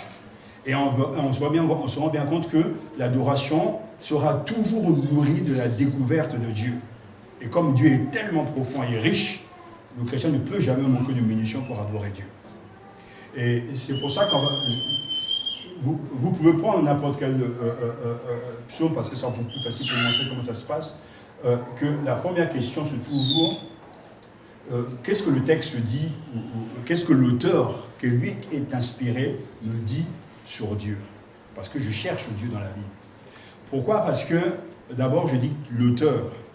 C'est pas, nous ne savons pas, nous sommes ignorants. C'est l'auteur qui nous guide dans la lecture et qui nous montre ce que nous devons savoir. Par exemple, on prend l'évangile selon Jean. Si vous lisez l'évangile selon Jean chapitre 1 ou chapitre 2, chapitre 10, le bon berger, tout ce que vous voulez, et vous commencez à parler du bon berger, si vous ne lisez pas, ne commentez pas, ne lisez pas ce texte à la lumière de ce que l'auteur a dit, tout ce que vous direz sera hors sujet, même si ce sont des choses intéressantes. Pourquoi Jean a-t-il écrit cet évangile? C'est le plus simple, c'est pour ça que je prends cet exemple, et tout le monde le sait. Pourquoi Jean a-t-il écrit l'évangile, son évangile? Quel était son but? On sache que Jésus est le Fils de Dieu, Voilà. et croyant, on est la vie éternelle. Il le dit très clairement à la fin de son livre. Tout ceci a été écrit pour que vous puissiez croire que Jésus est le Fils de Dieu et qu'en croyant, vous ayez la vie en son nom. Donc, quand vous allez lire l'histoire de Canaan, quand vous allez lire l'histoire des bons bergers, l'objectif de tous ces récits, c'est de vous amener à croire que Jésus est le Fils de Dieu. Donc, si quelqu'un vient prêcher, par exemple, se dit, voilà, Jésus, c'est le bon berger, va prendre soin de toi, il va te bénir. Il est à côté du sujet parce que l'auteur a été très clair. Je vous donne la clé de lecture. J'ai écrit cet évangile. Tous ces récits, je les ai en tout cas choisis pour vous amener à une seule chose, croire que Jésus est le Fils de Dieu et qu'en croyant, vous ayez la vie éternelle en son nom. Donc tout ce que vous lirez, c'est lié à ça. Comme c'est le cas pour Luc, etc., les Actes des Apôtres. Mais tous les auteurs ne nous donnent pas la clé de lecture. Mais à force de lire la Bible, on se rend compte quel est du but, de l'objectif de l'auteur. Mais, même si on n'a pas suffisamment assez de recul de connaissances, le fait de chercher Dieu dans la Bible, vous avez déjà toute la clé là. C'est pour ça que je dis dans cette méthode, justement, quand vous méditez, cherchez Dieu. Même dans un livre comme le livre de Ruth, où le nom de Dieu n'existe pas, plutôt Esther, où le nom de Dieu n'existe pas, à la lumière de ce que vous savez de manière générale, si vous connaissez le contexte général de toute la Bible, parce que toute la Bible parle de qui? Jésus-Christ. Que vous preniez le livre de la Genèse, vous trouverez Jésus-Christ. Lévitique, il y aura Jésus-Christ. Deutéronome, Jésus-Christ est là. Partout, il est omniprésent. Et si vous méditez, vous le cherchez lui, vous allez vraiment avancer parce que tous les livres, c'est comme on dit, tous les chemins mènent à Rome. Tous les 66 livres mènent à Jésus-Christ. Il faut le découvrir à sa juste valeur et par rapport à l'expérience. Donc, c'est vraiment la question qu'il faut se poser. Donc, on va prendre un exemple pour que ce soit plus facile pour vous. Quel psaume vous voulez? Psaume, on va prendre un psaume où il y aura tous les attributs de Dieu, si vous voulez bien.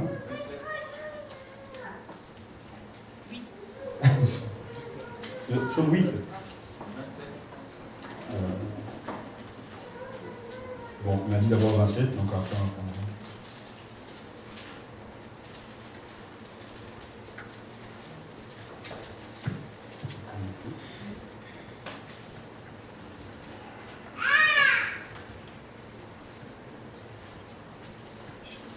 Allons-y. Comme on n'a pas beaucoup de, il ne reste pas beaucoup de temps, mais on va faire cet exercice avec déjà la question qu'il faut se poser en méditant pendant que je prie. Donc après avoir prié, après donc avoir lu 3 à 4 fois le texte, vous rentrez avec cette question simplement, qu'est-ce que l'auteur dit? Qu'est-ce que l'auteur dit concernant donc dit de Dieu? Le psaume 27 dit « Yahvé est ma lumière et mon salut. De qui aurais-je crainte? Yahvé est le rempart de ma vie. Devant qui tremblerais-je » Je peux m'arrêter déjà avec ce premier verset et me poser la question, qu'est-ce que l'auteur justement dit de Dieu? Qu'est-ce qu'il est en train de dire? Yahvé est la lumière.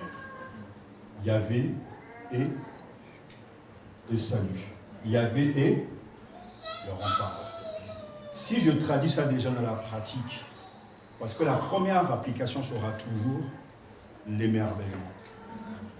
Je vais traduire ça dans ma méditation en disant, Seigneur mon Dieu, tu es vraiment celui qui est la lumière du monde. Je peux le dire justement, Seigneur, tu es le salut, tu es le rempart. Je ne suis pas en train de prier pour moi, tu vas me protéger, non. Je me laisse absorber par Dieu. Donc là, c'est d'abord lui, c'est pour ça que j'ai dit, tu es un grand rempart, tu es le salut. Tu es la lumière. On poursuit verset 2. Quand s'avancent contre moi les méchants pour dévorer ma chair, ce sont eux mes ennemis, mes oppresseurs qui chancellent et succombent. Qu'une armée vienne camper contre moi, mon cœur est sans crainte. Qu'une guerre éclate contre moi, j'ai là ma confiance.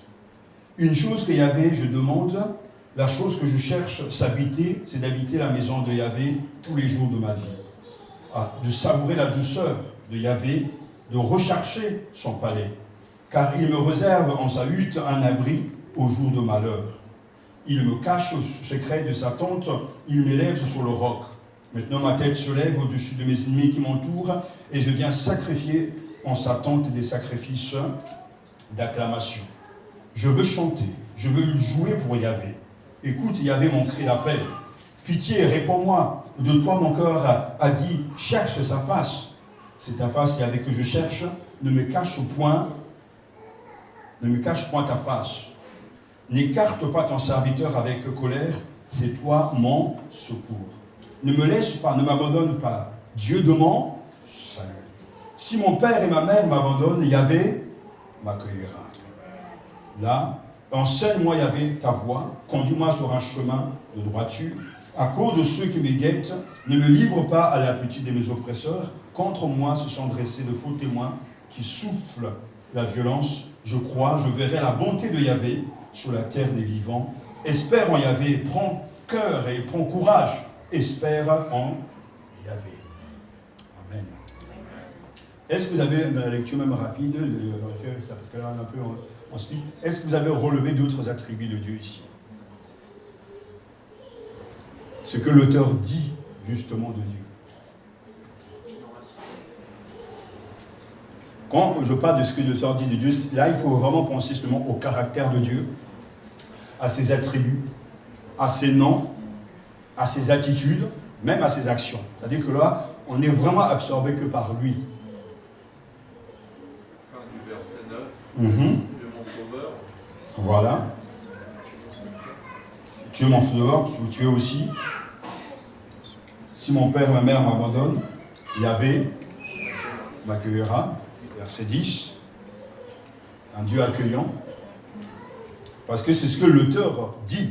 Et ici, bien, c'est le psalmiste qui dit des choses concernant Dieu, parce qu'il s'adresse à Dieu et il dit des choses concernant, et c'est ce qu'il dit concernant Dieu qui est inspiré. D'accord? Même si on a trouvé ça, c'est déjà pas mal. Maintenant, l'autre question peut se poser, qu'est-ce que, là, dans ce psaume, on peut se poser la question, le psalmiste, qu'est-ce qu'il dit de lui-même? On quitte un peu Dieu. Là, donc, on se tourne vers l'homme, vers le croyant. Qu'est-ce que le psalmiste dit de lui-même ici? Là, il faut penser à sa situation, sa vie, sa prière, tout ça. Parce qu'en fait, de manière générale, là, parce que là, on prend un exercice rapidement, de manière générale, si on enlève le premier verset, en tout cas, tout le reste, il parle de lui. Qu'est-ce qu'il dit de lui-même? On s'avance contre moi, des méchants. Il a des ennemis. Oui. Il le rassure. Le Seigneur nous rassure. On a confiance dans sa présence. Oui.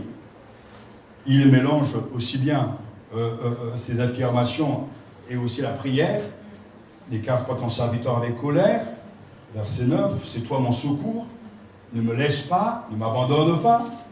Dieu de mon salut. Il prie encore, enseigne-moi. Il y avait ta voix, verset 11. Ne me livre pas à l'appétit de mes oppresseurs. Je crois, je verrai. Il affirme, à la fin, il affirme, donc je crois, je verrai. Là, automatiquement, comment donc l'actualiser dans vos propres vies? Tout à l'heure, on s'est laissé absorber par Dieu. Dans ce même texte, on découvre Dieu, des attributs de Dieu, 2 ou 3. Mais maintenant, l'auteur, lui, en tout cas, le psalmiste, part de lui-même. Et c'est qui le dit à Dieu doit nourrir aussi notre vie de prière. Il va habiter dans la maison de Dieu toute sa vie. Exactement, c'est son souhait. On peut donc, dans la méditation, dire, Seigneur, permets que moi aussi, je reste et j'aime ta maison et que je reste dans ta maison tout le temps. On peut continuer donc avec d'autres, que vous ne voyez pas d'autres. Mettre une espérance en Dieu. Mettre notre espérance en Dieu. Je crois que le verset 13 et 14, n'est-ce pas? Je le crois, je verrai la bonté de Yahvé sur la terre des vivants. Espère en Yahvé, prends cœur et prends courage, espère en Yahvé. Ça, c'est autre chose. Transparaît aussi, mais de manière indirecte, ici qu'il a vraiment confiance dans l'action de Dieu.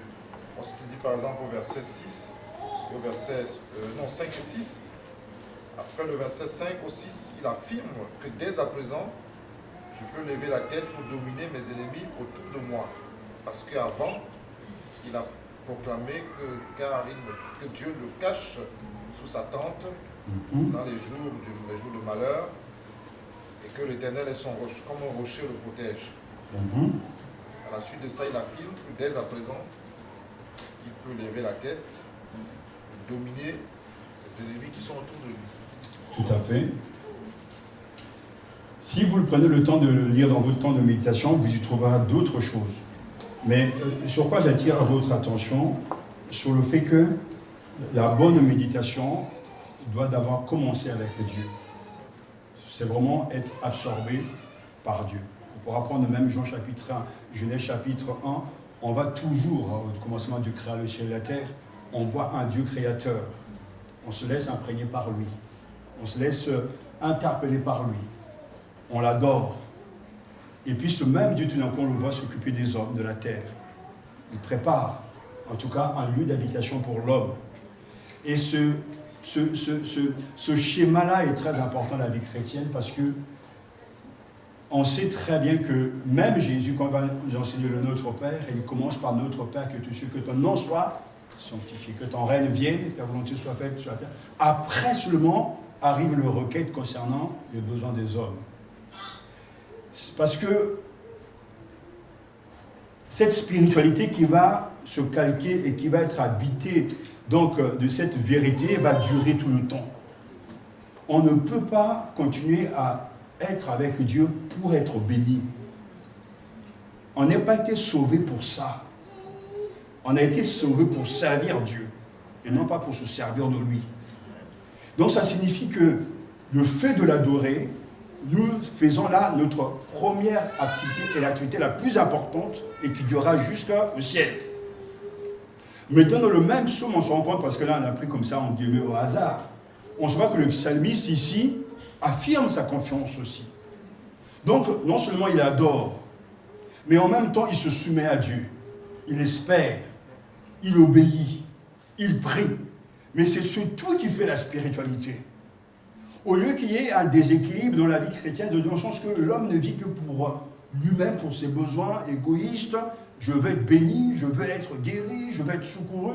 Non, il arrive à trouver l'équilibre parce que la Bible, justement, nous parle d'abord de Dieu. Il ne parle pas de nos problèmes.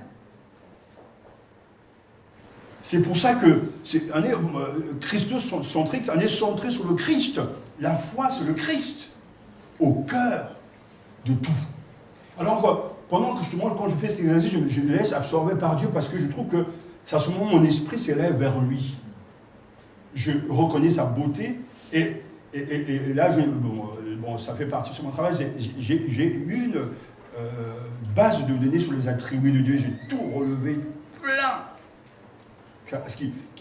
Ça alimente la foi parce que la vraie foi ne peut venir que d'un Dieu que l'on connaît. Quand on connaît son caractère, on peut lui faire confiance. Et là, le psalmiste dit bien, oui, mais il y avait et ma lumière est mon rempart. Mais avant d'arriver justement, et ma lumière, on reconnaît d'abord, il est la lumière, il est le tout autre. C'est cette adoration. C'est pour ça que cette méditation, quand vous allez quitter cette méditation en posant cette question, qu'est-ce que justement l'auteur dit sur Dieu, qu'est-ce que même l'auteur dit de lui-même, et qu'est-ce qu'il dit à Dieu, vous allez avoir des choses qui vont bouillonner au-dedans de vous.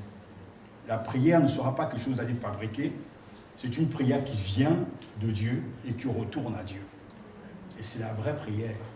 Comme nous l'avons vu avec l'Esprit qui prie au-dedans de nous, mais il ne peut comprendre que ce qui est de Dieu. Et au fur et à mesure que vous allez avancer dans cette pratique, quelque chose va se passer, vous en serez toujours conscient, vous deviendrez de moins en moins conscient de vous et de vos besoins, et vous serez de plus en plus conscient des besoins de Dieu et des autres. Et ça, c'est une vraie délivrance. Parce que, en fait, à la fin, qu'est-ce qui va se passer? Ceux qui vont aller dans la gloire, parce que vous pensez qu'au ciel, il y aura des égoïstes, il y aura des gens charnels, il n'y en aura pas. Au ciel, il y aura des gens spirituels.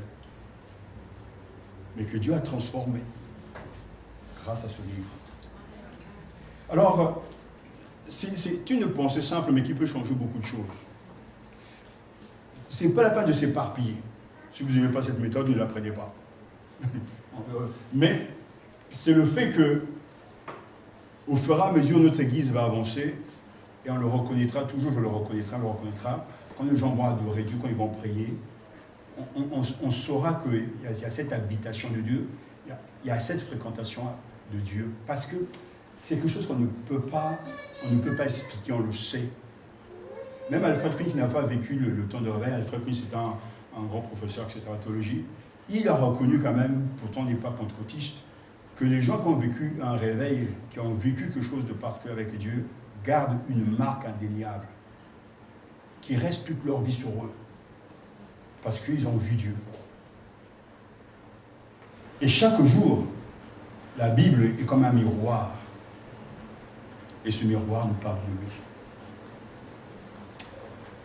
Est-ce qu'il y a des questions? J'aurais voulu faire d'autres exercices parce qu'on va en faire Didier et Pierre. Moi, je fais une route le matin, je n'ai pas beaucoup de temps, mais il faut l'apprendre. J'ai un texte, soit un puissant, que j'ai déjà mémorisé, et je prie avec ce que je n'ouvre pas ma Bible, mais j'ai déjà mon puissant, je vais dire que je vais soit puissant 23, et je prie sur ça.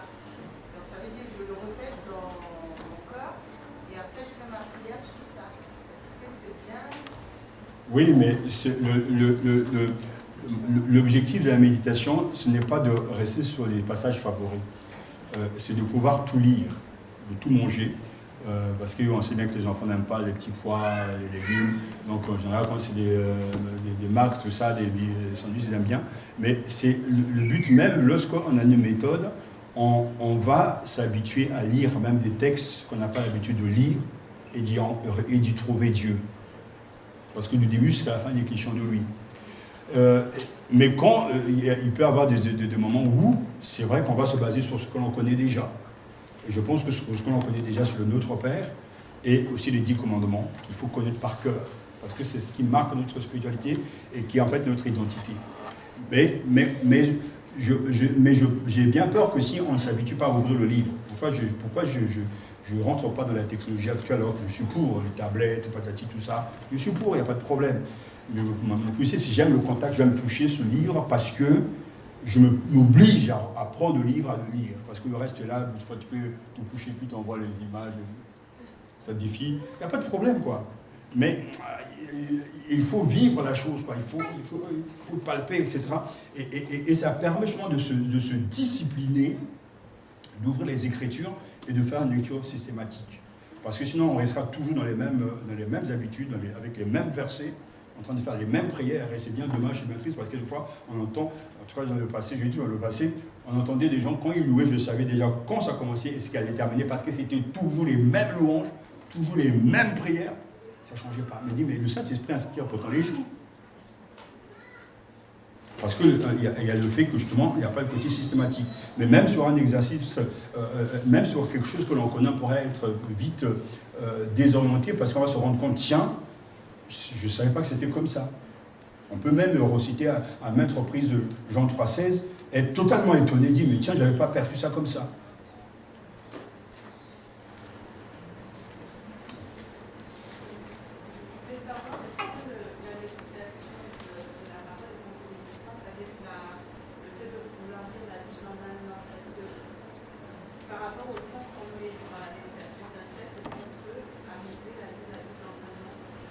Non. Et la deuxième question, c'est qu'il y a des... Là, on a fait des exemples ce soir de tests qui parlent, on fait une somme, ce qu'on a fait, mais il y a des tests, un livre historique dans l'Ancien Testament, je lis l'histoire, mais il n'y aura rien qui va m'élever, c'est-à-dire que je me tiens au courant de ce qui s'est passé, voilà. À ce moment-là. Parce que justement, je commence par la deuxième question, c'est le fait que, quand on prend un livre historique, tu trouves rien parce que tu n'as pas assez de connaissances pour savoir faire le lien. Dans le sens que quand on a la connaissance, savoir que dans tel livre historique, tel passage est un passage important, clé, qui parle de la venue du Messie, donc on va le lire différemment. Parce que même l'histoire nous conduit vers le Christ. Pourquoi cette histoire à tel moment, dans quel but? Parce qu'on n'est pas intéressé, entre guillemets, par la vie d'Élie ou les autres. On est intéressé par le fait que Élie joue un rôle, comme le peuple joue un rôle, il joue un rôle dans la venue du Messie. Alors, qu'est-ce qu'ils sont en train de faire pour m'anticiper à attendre la venue du Messie? Quand on a déjà eu une information, une connaissance générale du livre, on va remettre les épisodes dans le contexte général du livre. Parce que le livre historique ne sont pas là pour nous raconter l'histoire. Parce que ce n'est pas l'histoire comme on l'apprend au lycée ou avec des dates, tout ça, c'est pas fait pour ça. De toute façon, ces livres, ce sont des dates, des récits choisis. Mais le livre historique, par exemple, pourquoi je le lis simplement, c'est pour nous montrer que, aussi bien les rois, livre des rois, le but, c'est de nous montrer que le roi qui vient ne peut pas ressembler à ces rois qui sont médiocres. Donc en fait, c'est un livre d'espérance. Il prépare à la venue du roi impeccable. David était un bon roi, un homme sur le cœur de Dieu. Il n'était pas impeccable comme le Messie qui arrive. Donc en fait, quand on lit à la lumière du prophète, de l'auteur inspiré, lui, il regarde le futur.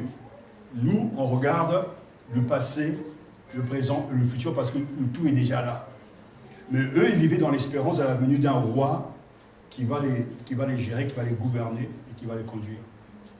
Mais ça fait partie de la connaissance de la culture générale à la Bible, qu'on peut apprendre, soit lorsqu'on va lire une introduction par rapport au livre, tu vas lire l'introduction, tu donnes dans les grandes lignes, mais il y aura toujours un fil conducteur, et je pense que peut-être qu'on pourra faire cet exercice, repérer les points importants dans chaque livre qui parle de la venue du Messie. Parce que tout est lié à lui. Il n'y a aucun livre dans la Bible qui ne parle pas de lui. Mais des fois, il faudra prendre un bloc. Et c'est le piège ici, il est souvent, les gens prennent des livres historiques alors qu'il n'y a pas de chapitre dans les textes originaux. Donc en fait, on ne prend pas le bloc. On prend des parties, des paragraphes, et c'est ce qu'il ne faut pas faire. Mais c'est nécessaire pour nous structurer. Et la première question, en tout cas, elle fait que la lecture systématique, c'est une lecture rapide pour avoir une vue générale de ce que la Bible enseigne, mais la méditation, on s'arrête sur un passage. Peut-être tu vas lire tes 4 chapitres quand on te propose de la Bible en un an, mais à un moment donné, tu vas être saisi par un passage, hein, et là, tu vas t'arrêter pour méditer sur ce passage. On peut méditer sur un passage, on peut m'arrêter sur un verset, par exemple. Même un mot. Surtout les noms de Dieu, chaque nom de Dieu est déjà en soi une méditation et une révélation de l'identité de Dieu. Quand la Bible dit El Shaddai, c'est tout un programme. Elohim, c'est tout un programme. Elion, tout ça, c'est un programme. Donc, en fait, même un mot peut te saisir, comme le mot espérance, un mot fort. La bonté de Dieu, c'est une expression. Tout ça, c'est fort. Donc, tu peux méditer sur qu'est-ce que c'est la bonté de Dieu. Le châtiment de Dieu, la justice de Dieu, le règne de Dieu. Mais il y aura toujours, ça c'est clair, vous serez accroché par quelque chose parce que le Saint-Esprit va vous accrocher. Et ça laissera des impressions en vous qui vont se transformer en prière ou en adoration.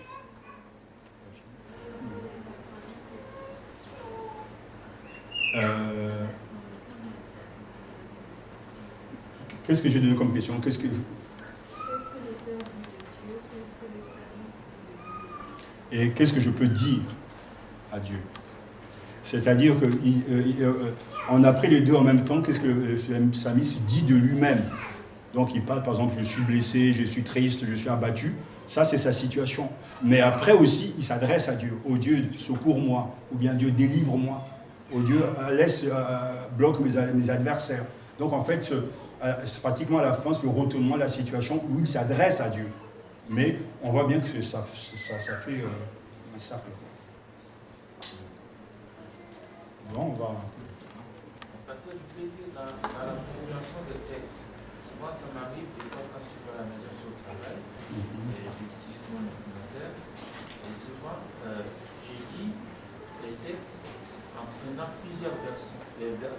Une version. Donc c'est une bonne méthode aussi pour comprendre un peu le message. Ça c'est pas la méditation, ça. Là, c'est beaucoup plus de l'étude. Parce que quand on met les textes en parallèle, les versions en parallèle, donc en fait, le but c'est pour voir justement les nuances. Mais ça va être difficile de méditer comme ça, quoi. À moins d'avoir une bonne pratique de l'exercice, quoi. Quand il y a des habitudes, déjà, il y a des choses qui vont vous sauter aux yeux. Comme à force de faire un travail, il y a des choses que tu fais vite, parce que tu saisis vite, quoi. Oui, il y a plusieurs. Je voulais simplement vous rappeler, le temps passe, on en parlera la prochaine fois. La méthode, en tout cas, des navigateurs pour mémoriser les versets bibliques, c'est une très très bonne méthode. Donc je vous en parlerai la prochaine fois. Et puis,